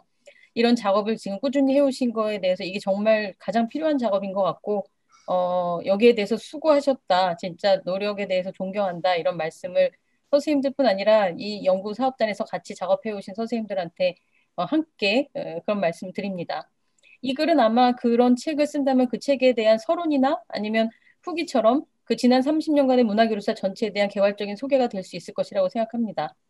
선생님께서 지적하신 양국 간 교류의 비대칭성이나 뭐 K 뭐 붙는 이런 거 무분별하게 이런 것들 좀에 대한 그 콘텐츠 차별화의 필요성이라든지 분야별의 불균형성 그 모든 부분에 대해서 동의합니다. 발표문 내용에 대해서도 전적으로 같은 의견이고요. 그래프 통해서 이게 또 일목요연하게 정리해 볼 수 있었던 것도 좋았다고 말씀드리고 싶습니다. 사회가 가는 사람들 메롱 뭐 이런 의미에서 그래서 근데 한 가지 말씀드리고 싶은 거는 이 문화예술 수용 빈도수 비교에서 선생님이 말씀 많이 설명해 주셨는데 영역 간 조건이 좀 달라서 예를 들면 영화는 빈도 높이는데 제가 꽤 많은 기여를 하지 않았습니까? 그래서 빈도수는 높지만 사실 교류가 활발하다고 하기에는 이게 쉽거든요. 근데 그 애니메이션이라든지 뭐 이런 그 공연 예술 통째로 왔다 갔다 하는 건 너무 어려운 것이라서 빈도만으로 비교를 하기는 힘들기 때문에 뒤에서 물론 다 설명해 주셨지만 그래서 이 그래프 자체만으로 의미화되기는 좀 어려워서 이거를 그냥 둘지 아니면 이걸 그냥 설명으로 바꿀지 이런 부분은 한번 생각해 보셔야 되겠다는 생각이 들고요. 또 공연 불균형성 같은 경우에는 컨텐츠의 문제가 아니라 이제 시스템의 문제로 접근해야 되지 않을까 하는 생각을 좀 해봅니다. 그러니까 예전에는 우리께 후져가지고 못 갔는데 이제는 우리가 돈이 안 돼서 못 갈 것 같거든요. 러시아에. 그러니까 이런 부분들을 그 대등하게 만들어주기 위해서 지금 특히 요즘 같은 때 온라인으로 뭐 이렇게 전환되는 국면에서 혹시 좀 더 대등해질 수 있는 그런 방법을 찾아볼 수 있지 않을까 하는 생각이 들고요. 마지막으로 질문이 하나 있어야 될 테니까 그건 정말 트랜스컬처라는 그 문화 교류의 이상에 대한 원론적인 부분인데 진짜 어떻게 해야지 할 수 있을까요? 트랜스컬처는. 그러니까 이렇게 가서 한 명이 가르쳐주고 같이 하고 연출을 해도 여기서 정말 그 트랜스컬처가 일어나는가 하는 부분에 대한 그러니까 오히려 이런 컬처들이 그냥 교차하는 것 자체로 놔두는 예를 들면 바흐진의 대화주의가 대화를 안 하고 그냥 말들이 그냥 같이 있는 것만으로 그게 하나의 그 풀을 이루어서 대화가 되는 것처럼 이런 그냥 문화가 교류하고 교차하게 두는 것만으로도 트랜스컬처의 의미가 분명히 있다고 생각하는데 거기에 진짜 문화를 가로질러서 뭔가 다른 의미를 만들어내는 이런 방법으로 뭐가 있을 수 있을지 특히 요즘처럼 사이버 공간에서의 소통이 중요해진 이런 시대에 과정 중심의 네트워크가 이제 교류의 주류가 되는 시대라고 흔히 얘기를 합니다. 뭐 BTS 같은 경우도 그렇고 결과보다는 과정이 중요해지는 이런 시대 때 정말 그 트랜스컬처라는 말이 꽤 의미 있고 중요하다는 생각이 드는데 이게 어떤 식으로 구체적으로 발현될 수 있을지 하는 생각을 해봤습니다. 그냥 또 마지막으로 이제 이 연구가 끝나면 뭐 이제 뭐 SNS나 사이버 공간이나 밈이나 뭐 게임에 기반해서 만들어지는 2차 창작물이나 뭐 이런 것들 단발적이고 순간적인 그 문화 교차나 한국 드라마에 대한 혹시 팬픽 이런 거 있나요? 2차 창작물 이런 것들까지 선생님들이 이제 대중문화에 대한 그런 연구, 대중문화 분야에서의 새로운 소통에 대한 연구도 더해질 수 있으면 좋겠다라는 생각이 들었습니다. 감사합니다. 네, 수고하셨습니다. 신 선생님 1분 이내로 답변 부탁드리겠습니다. 예, 그 이재현 선생님께서 말씀하신 대로 이제 교류를 볼 때 그 많은 부분이 사실은 우리가 러시아 거를 그대로 수용하는 모습이었고요. 뭐 콜라보레이션이라고 하더라도 사실은 우리가 러시아한테 배우고 습득하는 또 입장이 계속 이제 반복되었던 것 같고요. 그래서 이제 말씀하신 대로 또 진정한 의미에서 그 트랜스컬처 공간이 되는 방법 같은 것들을 좀 생각을 해보는 것이 중요한데 사실 이게 쉬운 문제는 그렇게 쉬운 문제는 아닌 것 같습니다. 그만큼 이제 우리가 우리가 예술의 역사라는 것이 짧고 또 세계에서 차지하는 위상이라는 게 그 러시아랑 우리랑 형격이 다르기 때문에 같이 이제 동등한 입장에서 교류를 하고 또 그 사람들의 어떤 호응을 또 얻어야 하는 그런 합작이 되기 위해서는, 그러니까 콜라보레이션을 하기 위해서는 그 사람들한테도 우리가 이제 매력적인 하나의 문화 콘텐츠라는 어떤 인식을 심어줘야 되고 해서 이제 사실 아직까지 그런 것이 또 쉬운 방법은 좀 아니라고 생각을 드는데요. 아까 대중문화에 대해서 말씀하셨지만 이제 이렇게 사이버 공간에서 이제 이렇게 밈이나 이런 것, 네, 그런 걸 통해서 문화 교차가 분명히 이렇게 있을 것 같지만 사실 클래식이나 제가 다뤄온 이 분야에서는 사실은 제가 찾아보기 좀 어려운 부분이 있었던 것 같습니다. 근데 이제 그래서 일방향적인 교차가 아니라 이제 또 진정한 의미에서의 어떤 문화 교차 이런 것들을 얘기할 때 딱 떠오르는 거는 이게 모이세프 발레단 같은 경우는 좀 그런 측면이 있는 것 같습니다. 그러니까 러시아 발레단 아니고 클래식 발레를 전공한 그 모이세이프라는 사람이 그 단체를 만들어서 또 민속춤 같은 것들을 결합시켜서 창작을 또 하고 공연을 하거든요. 또 그리고 거기 또 이제 한국춤 같은 것들도 이제 포함이 많이 돼 있습니다. 근데 또 이제 이야기하기 곤란한 거는 뭐냐면 이 모이세프 발레단이 한국춤을 만들 때 이게 또 우리나라랑의 교류를 통해서 이뤄낸 게 아니라 북한이랑의 어떤 협업과 인연으로 이게 또 만들어진 거고 이렇기 때문에 또 그렇기도 하고 그래서 여러 가지로 저도 쓰면서 교류의 불균형성 문제를 계속 얘기하지만 사실 이게 결국은 그런 진정한 트랜스컬처의 길로 나아가는 어떤 방향을 좀 찾아야 된다라는 의미에서 제가 말씀드린 거라서 예, 이제까지 제가 이 문화교류 논문을 쓰면서 그런 부분들 이제 많이 좀 사실 없어서 곤란했고 사실은 제가 또 표현이 안 돼서 곤란했고 이런 점들이 있었는데 말씀해주신 부분 참고해서 제가 다음부터는 그 대중문화에 있어서의 어떤 트랜스컬처 이런 부분도 좀 염두에 두고 연구를 지속하도록 하겠습니다. 예, 그리고 또 답이 됐을까요? 또 있었나요? 네, 충분한 답이 되었을 거라고 생각합니다. 발표자 권기배 선생님, 두 번째 그 발표 이어가도록 하겠습니다. 전체적으로는 이제 유라시아 지역 내 트랜스컬처와 글로컬리티의 현주소라고 하는 세션에서 세 번째 발표는 중앙대학교의 권기배 교수님께서 해주시겠습니다. 자, 사회자로서 다시 한번 말씀을 드립니다. 제가 말씀드린 시간을 지켜주시기 바랍니다. 발표자 선생님께는 15분의 시간을 드리겠습니다. 15분 시간을 안 지켜주시면 사회자의 직권으로 멈추도록 하겠습니다. 반드시 지켜주시기를 다시 한번 당부드리겠습니다. 자, 시작하시죠. 예, 안녕하십니까. 권기배입니다. 만나 뵙게 돼서 반갑습니다. 제가 요즘에 이제 고려인 연구를 주로 하고 있습니다. 과거에는 고려인 문학을 했고, 지금은 고려인 문화를 하고 있는데, 이번에도 고려인 연구입니다. 이번 연구는 조금 요즘 핫한 지역인데, 블라디보스톡을 품고 있는 연해주 지역입니다. 연해주 고려인 연구입니다. 근데 이제 제가 한 가지 말씀드리고 싶은 것은 프로시딩에 나와 있는 발표문 제목이 수정되었습니다. 원래 발표문 제목이 유라시아 지역 고려인의 트랜스컬처 연구, 1990년 이후 연해지역 고려인을 중심으로였는데 지금 발표문 제목이 유라시아 지역 고려인의 문화 연구, 그리고 부제가 이제 중요한데 1990년대 이후 연해지역 고려인의 국가적 문화적 정체성을 중심으로 수정되었습니다.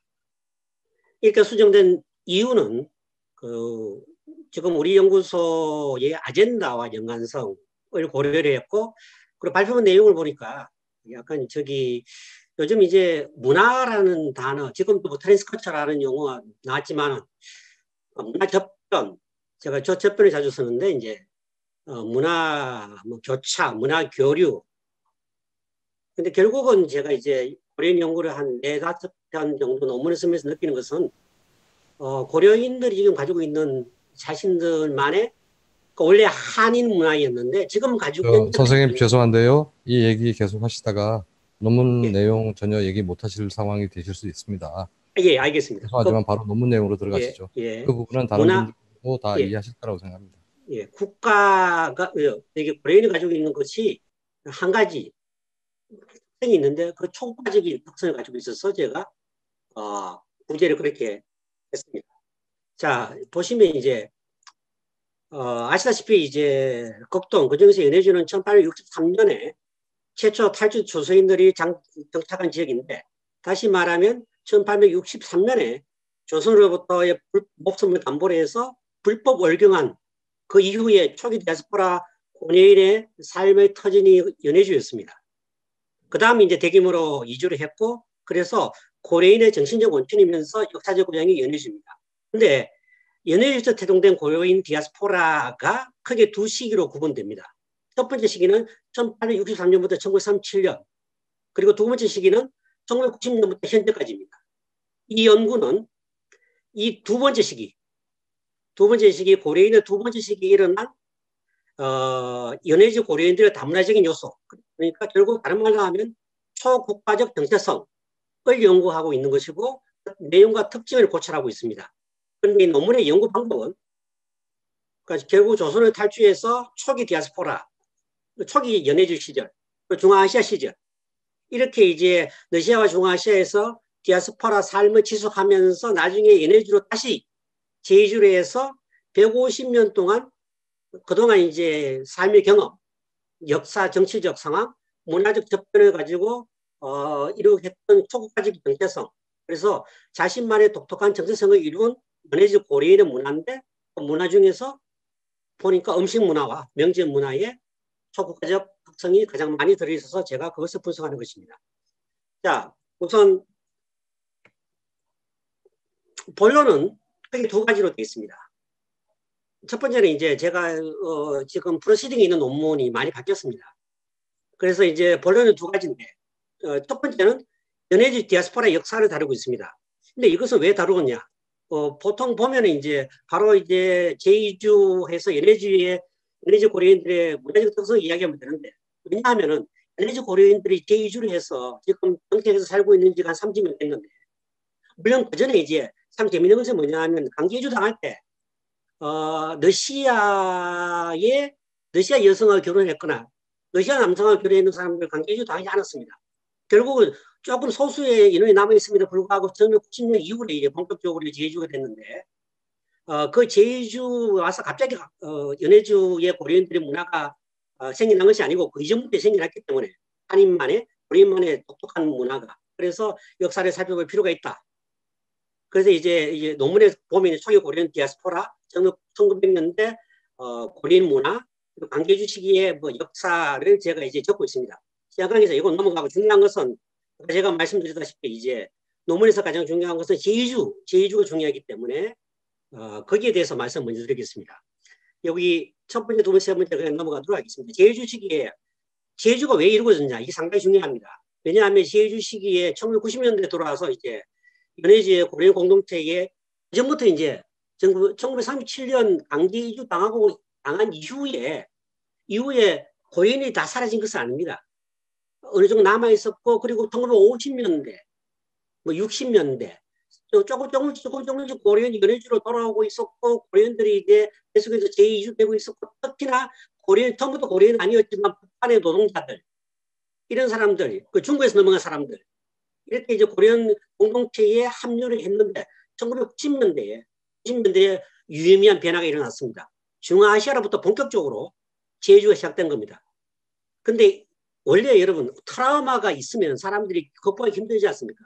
트라우마가 있는 지역인데, 왜냐하면 자기 조상들, 자기 아버지, 자기 할아버지 세대가 강제이주 당한 곳인데 돌아오기 쉽지 않습니다. 많은 이유가 있죠. 돌아온 이유는 두 가지입니다. 물론 그 두 가지 나머지 이유도 있습니다. 크게 두 가지인데, 중앙아시아 지역에서 민족주의가 일어나가지고 도저히 살 수가 없었다. 두 번째는 너무 경제적으로 어려웠다. 그래서 다시 한번 과거의 아버지, 할아버지 세대가 살았던 그 지역에 가서 경제적으로 조금 더 나은 삶을 유지하면서 과거에 살았던 데 가면 좀 나지 않겠느냐라고 생각했을 때, 러시아 측에서도 행정적으로 법을 만들어서 고려인들의 제2주를 도왔습니다. 그래서 1990년부터 시작된 중앙아시아 거주 고려인들의 방향은, 여러분 원래 연해주로만 제2주한 것은 아닙니다. 왜냐하면 중앙아시아의 고려인들이 러시아 남부지방, 옛날에 중앙아시아에 있으면서 농사를 잘 지었기 때문에 그러니까 농사 원지가 온 적이 있습니다. 그래서 그 경험을 바탕으로 해서 연해지뿐만 아니라 러시아 남부지역, 제가 러시아 남부지역을 좀 많이 가봤지 않습니까? 거기 보면 고려인들이 많아요. 세금도 많고.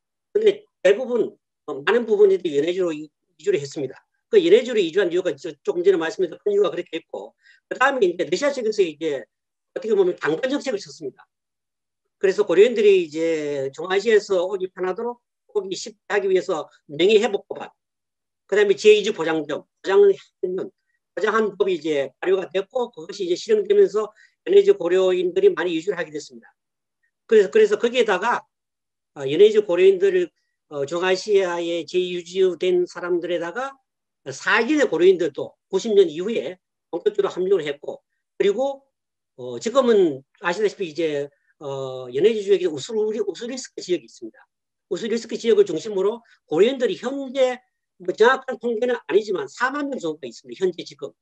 근데 우스리스크 지역에 한 2만 명 정도가 있는데, 그 지역을 중심으로 이제 고려인들이 모여 살면서, 그리고 거기에 살린 동포들이 가세를 하고, 그리고 고려인이 아까 조금 전에 말씀드렸던 고려인이 아닌 사람들, 그러니까 북한 노동자들, 우리나라에서 유학한 사람들, 아니면 장사를 하기 위해서 그런 사람들이 고려인 공동체에 합류해서 지금 고려인 공동체를 구성하고 있습니다. 그래서 이제 역사적으로 그렇고, 지금 중요한 것은 이제 도대체 이 고려인들이 어떤 문화를 가지고 제가 이거 초국가적 현상이라고 이야기하냐라는 것을 이제 제가, 물론 이것이 이제 제가 고려인하고 뭐 쭉 같이 사는 건 아니지만 옛날에 같이 사는 경험과 고려인들의 이야기와 그리고 자료와 그리고 그 현지 사람들과의 뭐 전화통화, 요즘에 이제 못 하지 않습니까?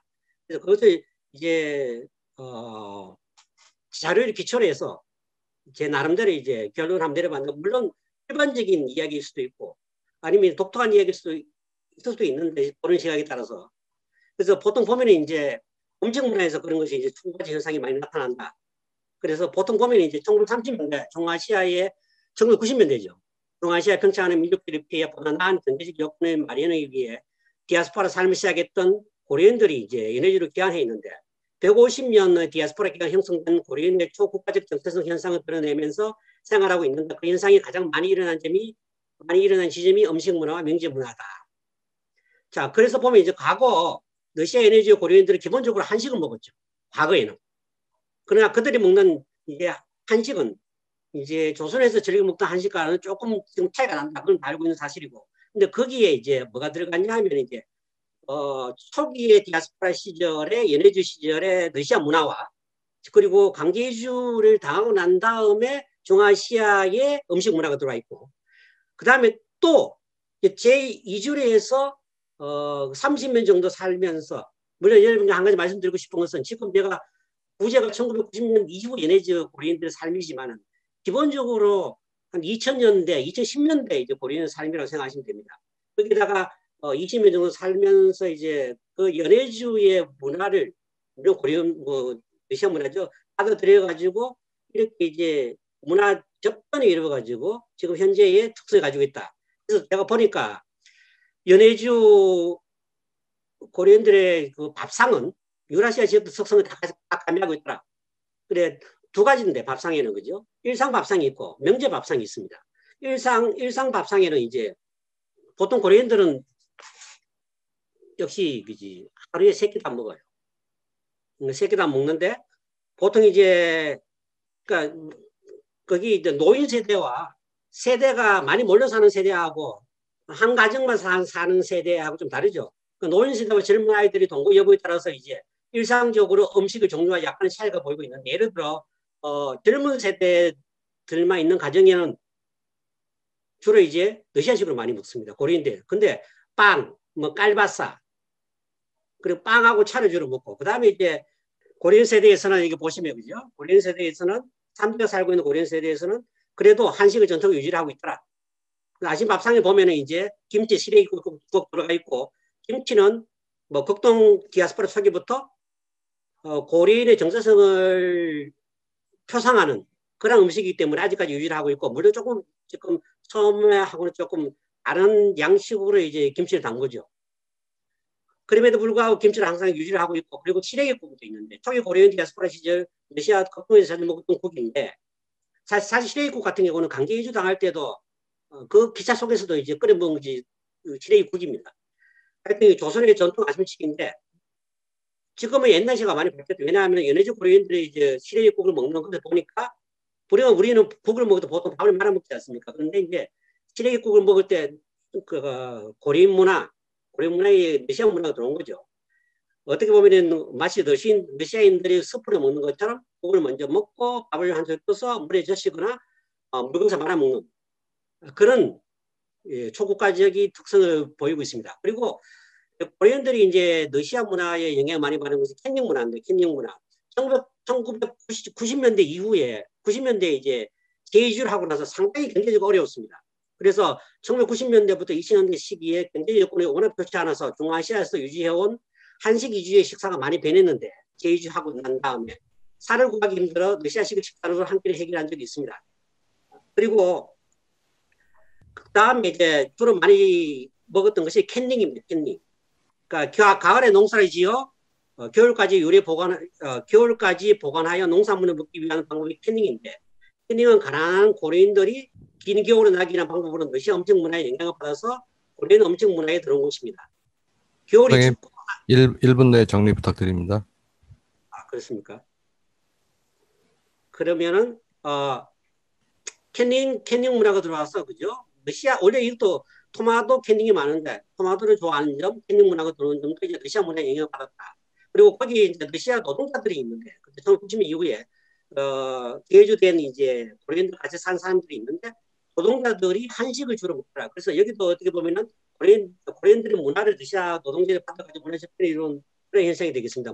그리고 명절 문화를 보면 명절 문화를 간단하게 설명을 하면 지금 현재 고려인들이 기념하고 있는 명절 문화는 러시아 명절이 있고 그리고 원래 한인 명절 문화가 있습니다.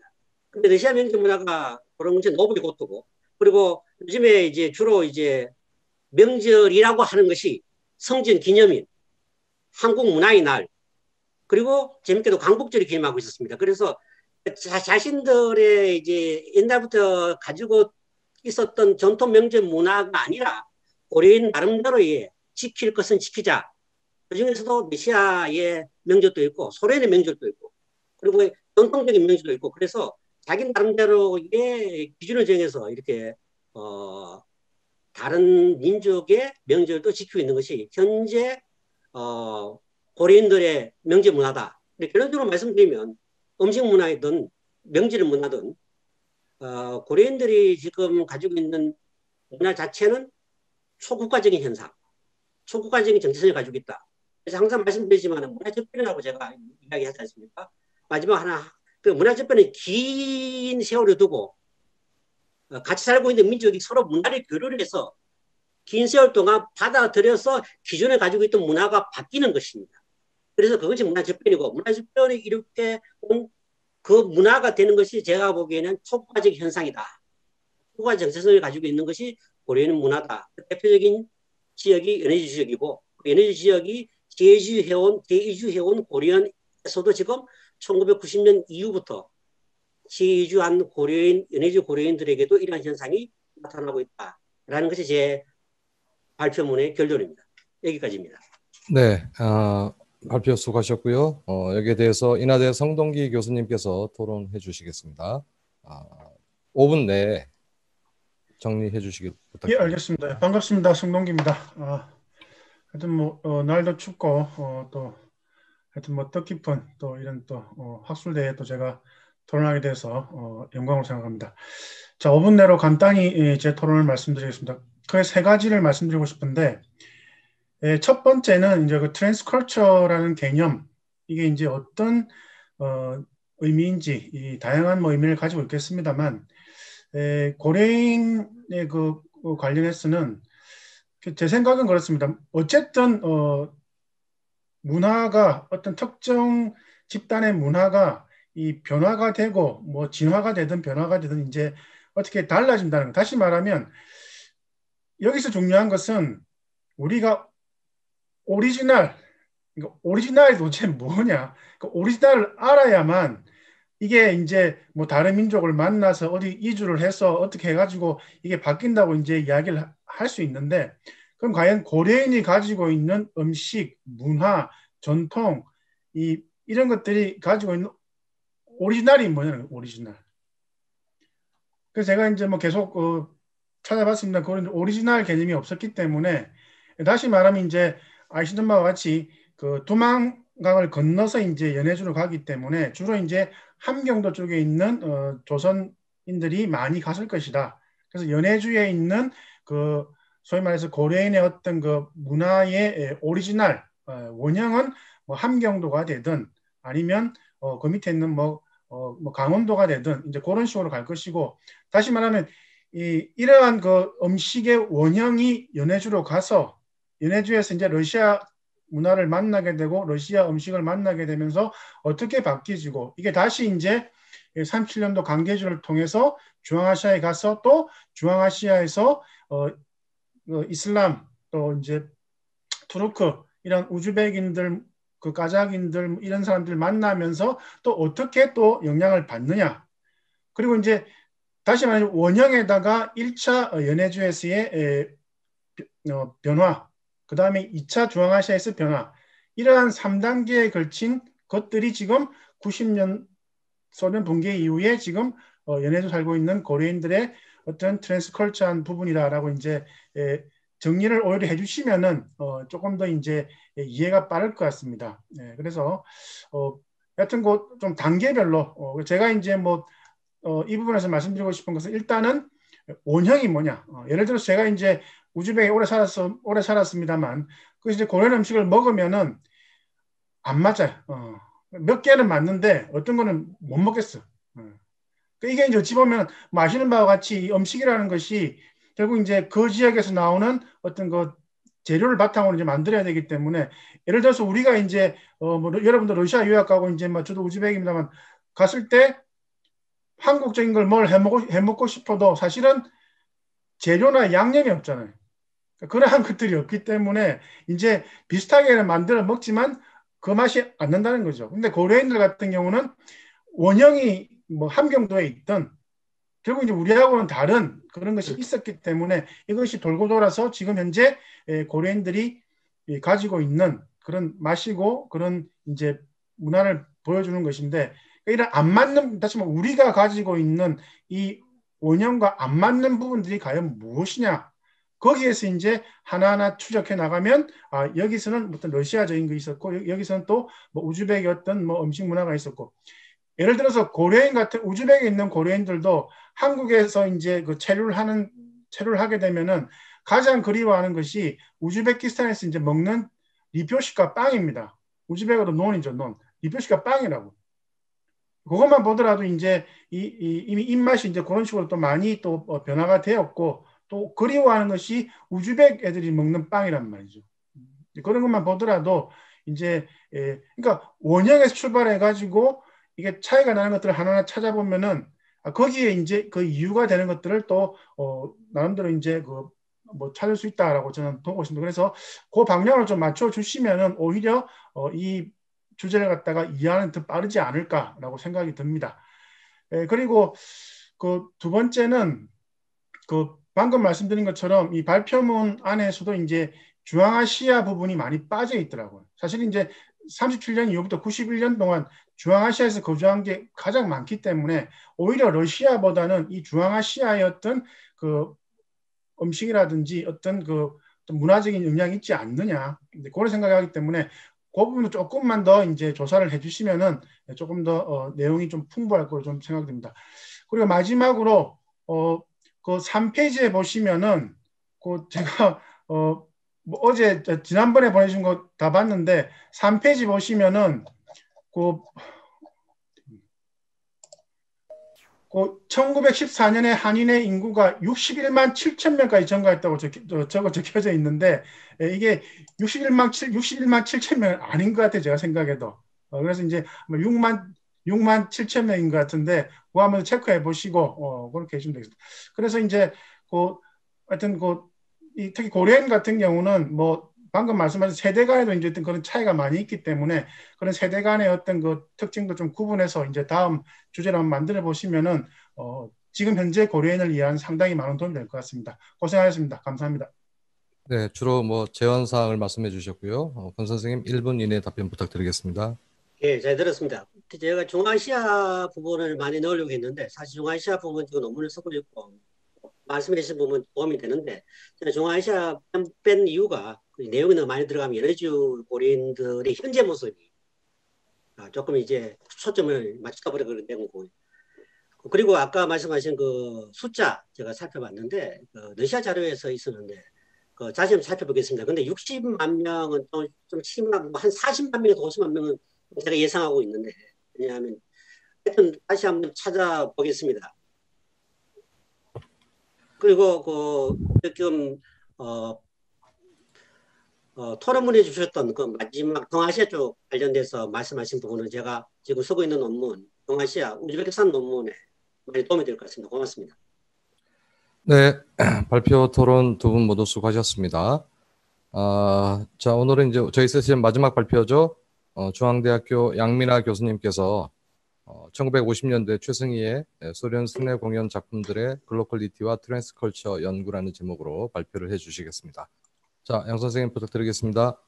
네, 발표 시작하겠습니다. 중앙대학교 양민아입니다. 시작하겠습니다. 최승희는 우리나라에서 가장 유명한 무용수라는 데에는 이견이 없으실 것입니다. 최승희는 전통춤을 유럽의 무대 연출 방식으로 재창조하여서 대한민국을 넘어서 남과 북의 무용사에 크게 영향을 미친 인물입니다. 오늘은 1950년대 최승희의 소련 순회 공연 작품의 글로컬리티와 트랜스컬처에 대해서 말씀드리려고 합니다. 오늘 말씀드릴 목차는 다음과 같습니다. 1946년 최승희는 남편 안막과 월북을 하게 됩니다. 그녀의 정치적 행보로 그녀의 연구가 대한민국에서는 금지되었다가 1988년 서울올림픽을 계기로 본격적으로 그녀에 대한 연구가 시작이 됩니다. 그래서 최승희에 대한 연구가 본격적으로 시작되면서 전 학문적으로 다양하게 이루어지고 있는데요. 2020년 소련 순회 공연 관련된 앨범이 발간되면서 최승희 연구에 대한 새로운 국면을 맞게 된다고 말씀드릴 수 있습니다. 최승희가 월북 이후에 평양에 최승희 무용연구소를 개소를 하고요. 이 무용연구소는 1953년에 국립 최승희 무용연구소로 승격하게 됩니다. 1950년대 북한에서 최승희는 대내외 무용활동의 절정기, 즉 제2의 전성기를 맞게 되는데요. 특히 1955년 그녀의 무용 인생 30주년을 기념하면서 인민배우의 칭호를 받게 됩니다. 1956년에 들어서는 소련파 이태준이 숙청을 당하면서 한설야가 문화예술계를 독점하면서 1956년은 최승희와 안막의 권력의 절정기였습니다. 이런 분위기 안에서 소련 및 동유럽의 순회 공연에 대해서 이 최승희와 관련된 선행 연구에선 언급을 하고는 있지만 직접적으로 연구된 바는 없고요. 1차 사료에 기반한 언급이 아니라 북한에서 발행하는 노동신문이나 조선예술을 기초로 언급하고 있기 때문에 그 시기와 내용이 명확하지 않다는 점을 말씀드리고 싶습니다. 따라서 기존의 선행 연구를 정리해 보면 이 슬라이드 아래에 보시면 4차례의 순회 공연을 다녀온 것을 확인을 할 수 있는데요. 첫 번째가 1950년 6월에 한국 전쟁 발발 시기에 다녀왔던 것이 있고요. 두 번째는 51년, 세 번째는 56년에서 57년에 걸친 순회 공연, 마지막으로는 57년 9월에 이렇게 4개의 순회 공연으로 정리해 볼 수 있습니다. 그래서 오늘 말씀드릴 내용은 제3차 순회 공연인 56년과 57년에 걸친 소련의 순회 공연인데요. 그 이유는 상트페테르부르크에 소재하고 있는 중앙국립문학예술 아카이브에 소련 방문 기록이 남아있고 또 러시아 예술사 연구소의 공연 프로그램과 공연 기록이 공연 리뷰가 기록되어 있는 제3차 순회 공연을 대상으로 말씀드리려고 합니다. 지금 보시면 1956년에 최승희가 권력의 절정기라고 말씀드렸는데요. 정말 이 107명의 단원을 이끌고 이게 앞에 선두에 최승희가 서서 기념 촬영을 하고 있는 모습을 보실 수 있습니다. 글로컬리티와 트랜스컬처는 1990년대 세계화의 현상에서 파생된 새로운 문화 현상입니다. 공연 예술의 글로컬리티와 트랜스컬처에 대한 논의는 연극 분야에서 활발하게 이루어지고 있고요.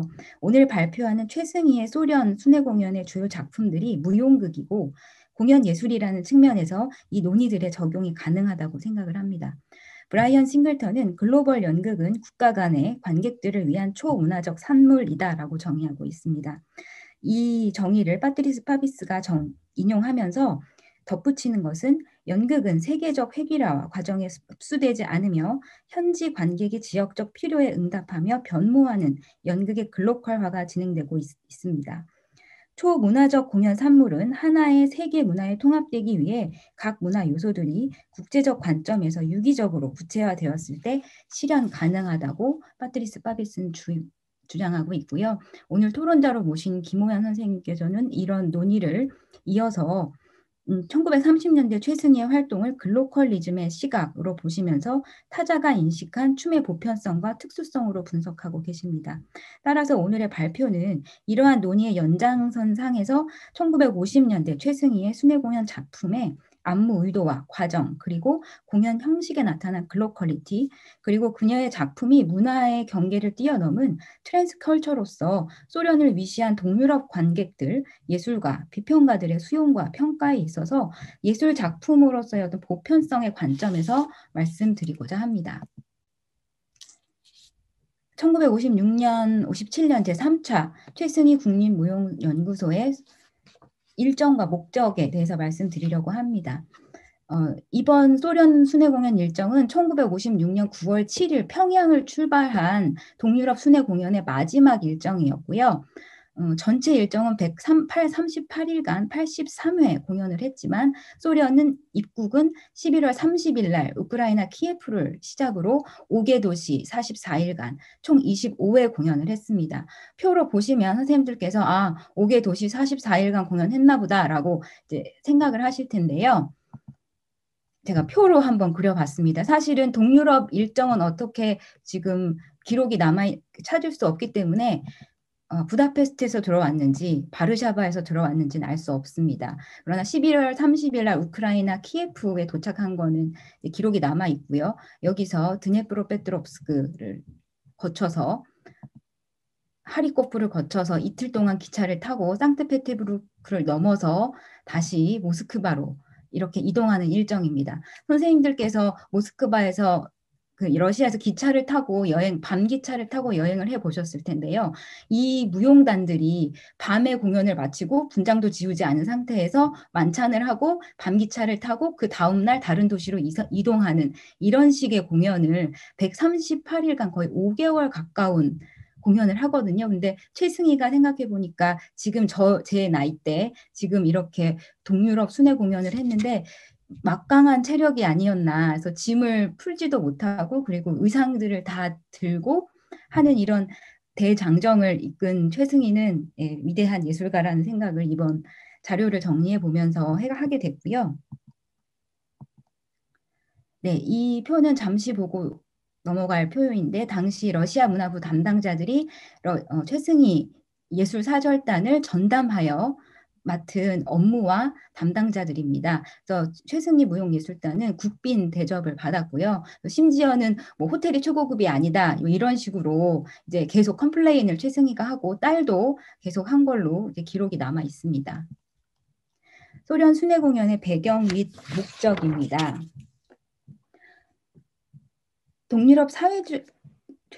북한은 사회주의 예술의 우월성을 알리기 위해서 1947년부터 동유럽 사회주의 국가들에서 개최한 세계 청년 학생 축전에 계속 참가를 했고요.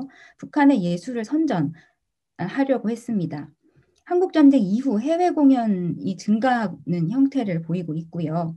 또 북한 정부 같은 경우는 이번 소련 순회 공연은 민족무용의 성과를 우방국들에게 널리 소개하는 동시에 국가 간의 친선 및 문화 교류 사업을 강화하는 데 이용했습니다. 특히 한국 전쟁 시기 1950년에 순회 공연은 한국과의 전쟁을 준비한 북한 정부가 평화를 위해 노력하고 있음을 세계에 위장하려는 목적이라고 볼 수 있습니다. 그러나 최승희의 개인적인 목적은 무용가로서의 홍보 그리고 본인의 예술성의 검증이었다고 볼 수 있습니다. 특히 장구통에 자신의 사진을 몰래 갖고 나와서 이제 관객들이 사인을 요구하니까 그 사진에 사인을 이렇게 해주면서 본인을 홍보하는 모습도 볼 수 있었다고 합니다. 따라서 북한 사회주의 체제의 우월성 검증과 최승희의 예술성 검증을 위한 소련 순회 공연이 이번 소련 순회 공연의 목적이라고 말씀드릴 수 있고요. 이러한 배경으로 1950년대 최승희 국립무용연구소는 4차례 동유럽 및 소련 순회 공연을 가졌습니다. 56년, 57년 제3차 소련 순회 공연의 작품들 중에서 이제 무용극들만 이렇게 표로 만들어 봤는데요. 크게 사도성의 이야기, 맑은 하늘 아래서, 조선의 어머니, 무용극은 3작품을 공연을 했습니다. 특히 사도성의 이야기는 1954년 작품으로 최승희 무용 작품 중에서 가장 완성도가 높은 작품으로 일컬어지고 있고요. 특히 56년에 북한 최초로 총천연색 영화로 만들어지면서 이 영화를 제작을 하고 그리고 바로 동유럽 공연에 오른 게 아닌가 하고 추측을 하고 있습니다. 신라시대 동해안 사도성에서 있었던 역사적 사실에 근거하여 만든 무용극이고요.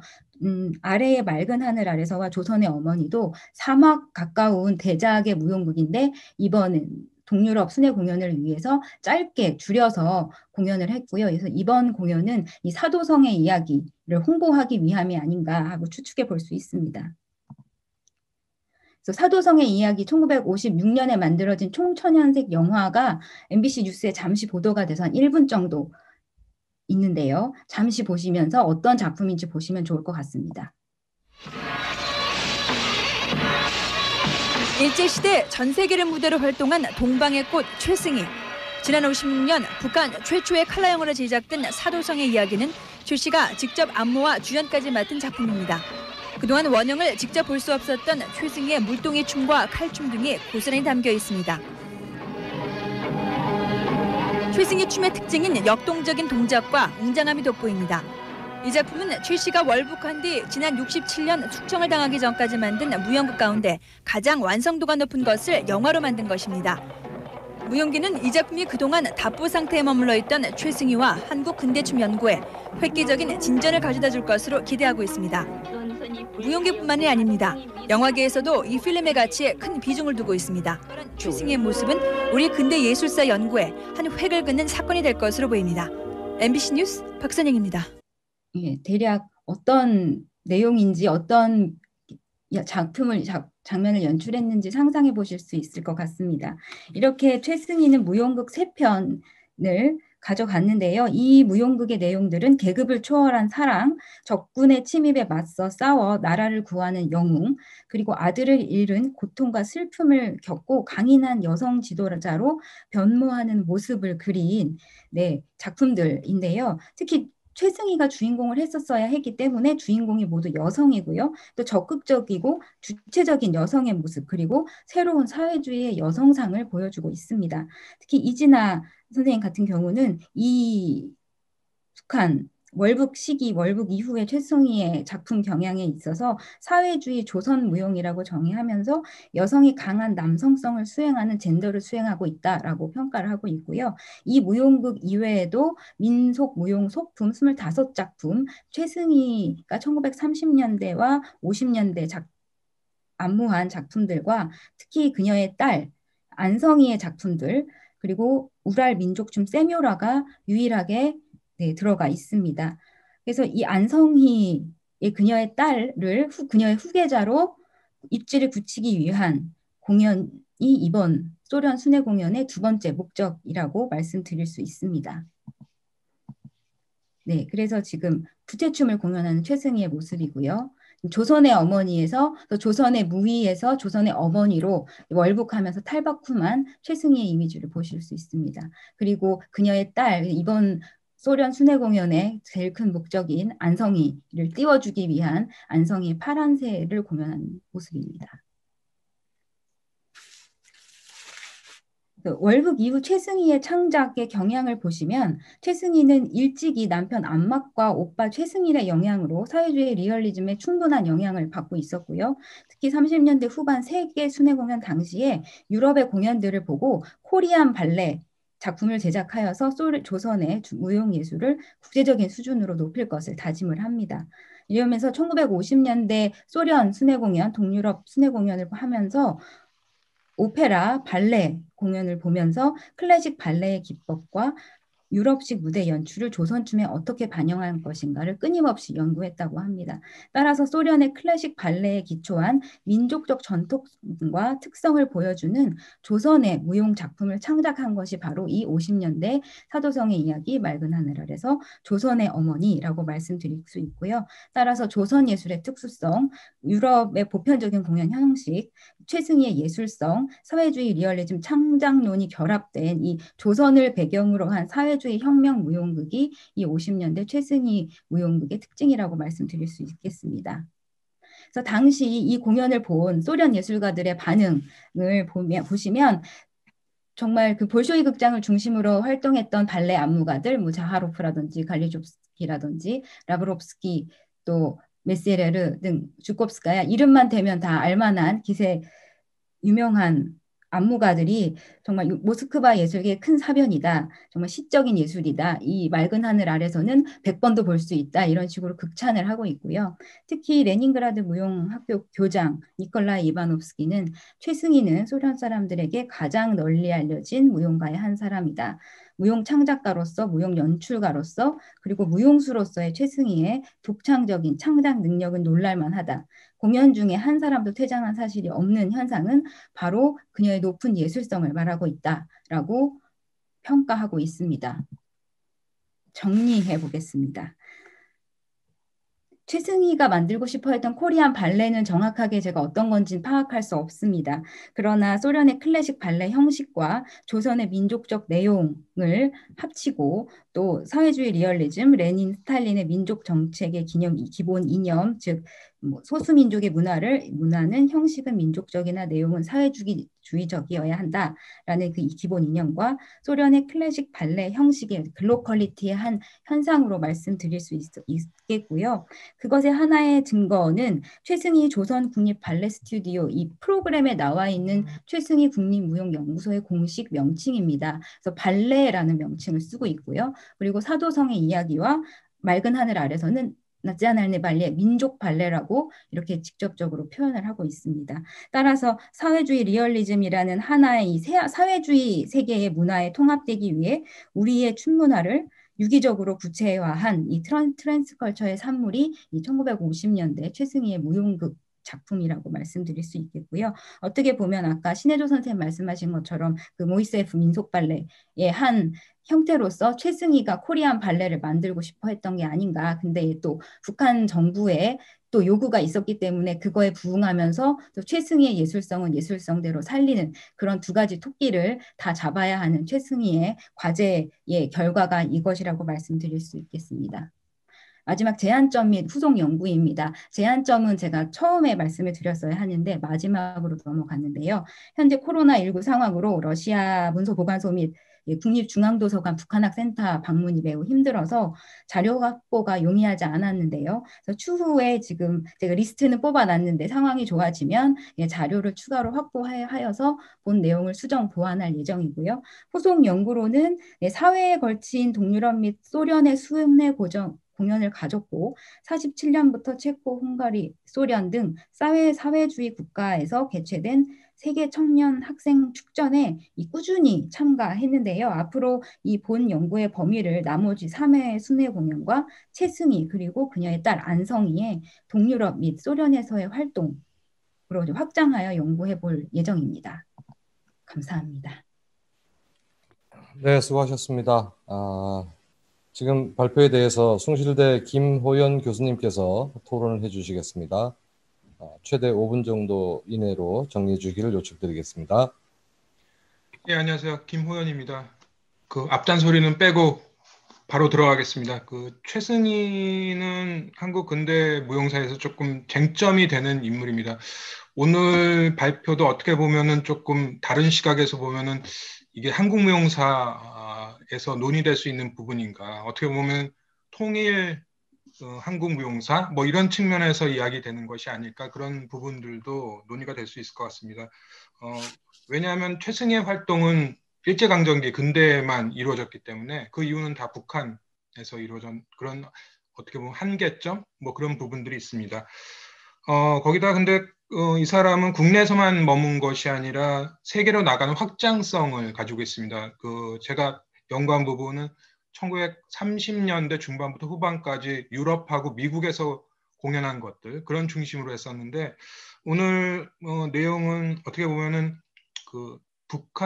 북한으로 간 이후의 활동에 대한 부분이고, 또 러시아와 관련된 그런 부분에 집중을 하고 계십니다. 어떻게 보면은 양민아 선생에게 어떻게 보면 제일 좋은 주제, 무용과 또 러시아라는 어떤, 이거는 아마 양민아 선생님이 계속 해 나가도 굉장히 좋은 주제가 아닐까, 그런 생각이 들어서 오늘 굉장히 많은 공부가 되었습니다.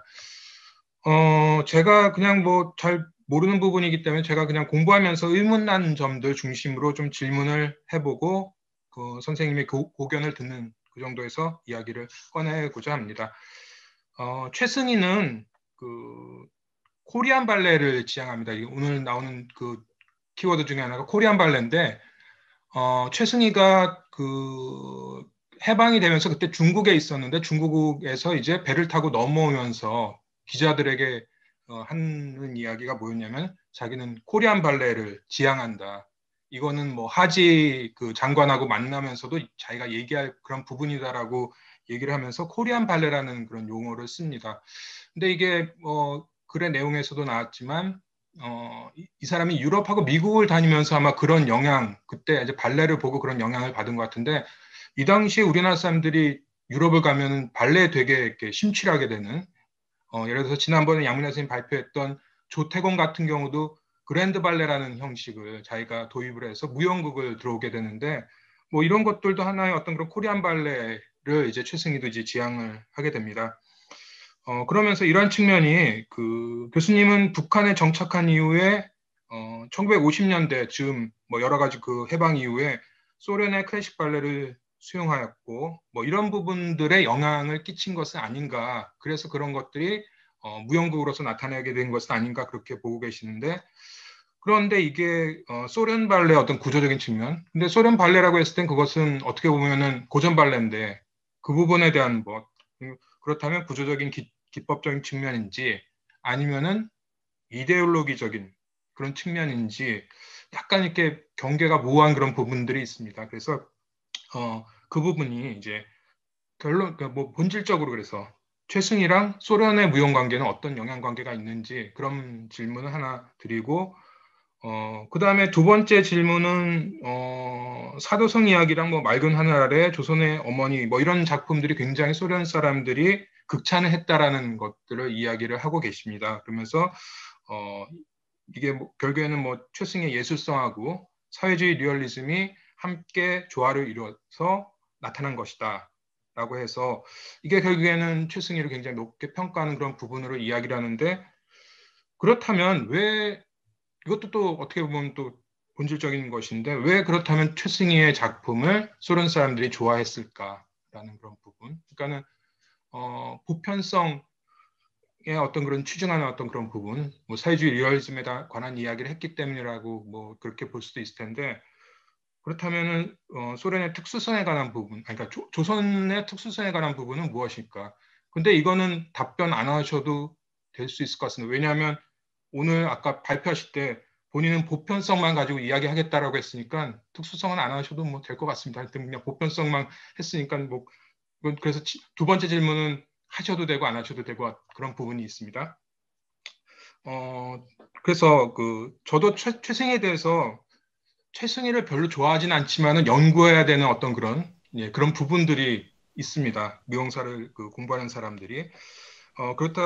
그러면서도 저는 수박 겉핥기로 해가지고 추상적인 어떤 그런 이해만 했었는데, 이번 글 읽으면서 많이 반성되고, 저는 좀 다른 시각에서 볼 수도 있지 않을까. 저는 또 일본과의 어떤 그런 관계도 있거든요. 최승희에 가장 영향을 많이 끼친 거는 조청년 쪽인데 그런 부분도 한번 좀 공부해보면 좋지 않을까 저도 반성을 해보게 됐습니다. 그래서 모티브 제공의 의미로서 감사드리면서 공들여 쓰신 논문인데 제가 너무 추상적으로 그냥 본질 벗어난 질의를 해서 죄송스럽게 생각하고 우문의 현답 부탁드립니다. 예, 감사합니다. 네, 수고하셨습니다. 감사합니다. 자, 양 선생님, 뭐 간단하게 답변을 해주시면 좋을 것 같은데요. 네, 알겠습니다. 감사합니다. 네, 제가 두서없이 쓴 글을 꼼꼼히 읽어봐 주시고 코멘트 해주신 김호연 교수님께 감사드리고요. 네, 첫 번째 질문에 대해서 말씀을 드리겠습니다. 그래서 약간 모호한 부분이 있다라고 해서 제가 추후에 만약에 논문으로 이게 나올 수 있을지는 잘 모르겠지만, 네, 한다면 이 부분을 좀 더 명확하게 말씀드릴 예정이고요. 네, 소련의 클래식 발레 말씀하신 것처럼 고전 발레 형식을 최승희가 차용을 하여서 한 것은 맞고요. 최승희가 이제 보여주고자 했던 것은 이제 조선의 이미지, 조선의 사회주의의 이미지를 이 극소련의 이 발레 형식에 녹아내려고 한 것이 아닌가. 그래서 어떻게 보면 그 말씀하신 이데올로기적인 측면도 다분히 녹아들여져 있고요. 그래서 이 소련과 동유럽 관객들이 보고 이것에 열광한 것은 이 조선의 사회주의의 이미지를 이 예술로서 승화한 그런 측면이 아닌가 하는 생각을 해봅니다. 네, 짧게 마치겠습니다. 감사합니다. 네, 수고하셨습니다. 그 현대 무용 쪽적인 측면하고 또 발레하고의 사이에서도 이제 고민해야 될 부분이 좀 있을 것 같고요. 아까 토론하신 김호연 교수님께서 말씀하신 부분에 대한 보완도 조금 해주시면 재밌지 않을까 싶습니다. 또 저희 이제 사업단 내부적인 입장에서 말씀드리면 관련해서 또 신혜조 교수님하고도 이런 부분을 조금 더 협업을 하시면 더 좋지 않을까라는 생각이 듭니다. 발레하고 무용의 경계선에 대한 부분도 분명히 좀 살펴봐야 될 부분이 있고 어떤 의미에서는 이게 모던 발레적인 측면, 심지어는 뭐 그다음에 포스트 모던 이후에 컨템포러리 발레 쪽의 특성, 그죠? 뭐 다문화적, 초경제적, 초국가적 특성 이런 여러 가지 상황들이 이런 부분에서도 찾아볼 수 있는 부분이 꽤 있는 것 같습니다. 그래서 이런 부분들은 신혜조 교수님하고도 또 이렇게 한번 같이 논의를 하시면서 좀 더 다듬으시면 아주 재미있는 글이 되지 않을까 생각합니다. 자, 전체적으로 저희는 이제 4개 발표를 다 마쳤고요. 시간은 약 한 1분 정도가 지났습니다만은 그래도 여러분께서 협조해 주셔서 무사히 마칠 수가 있었습니다. 자, 그렇다면 이제 저희 세션 유라시아 지역 내 트랜스컬처와 글로컬리티의 현 주소라는 타이틀로 진행했던 발표를 마치도록 하겠습니다. 참여해 주신 발표자 선생님 그리고 토론자 선생님 또 발표와 토론을 하지 않았음에도 불구하고 4개의 발표를 계속 지켜봐 주셨던 다른 참가자 선생님들께 진심으로 감사의 말씀드리겠습니다. 자, 고생들 하셨습니다. 감사합니다.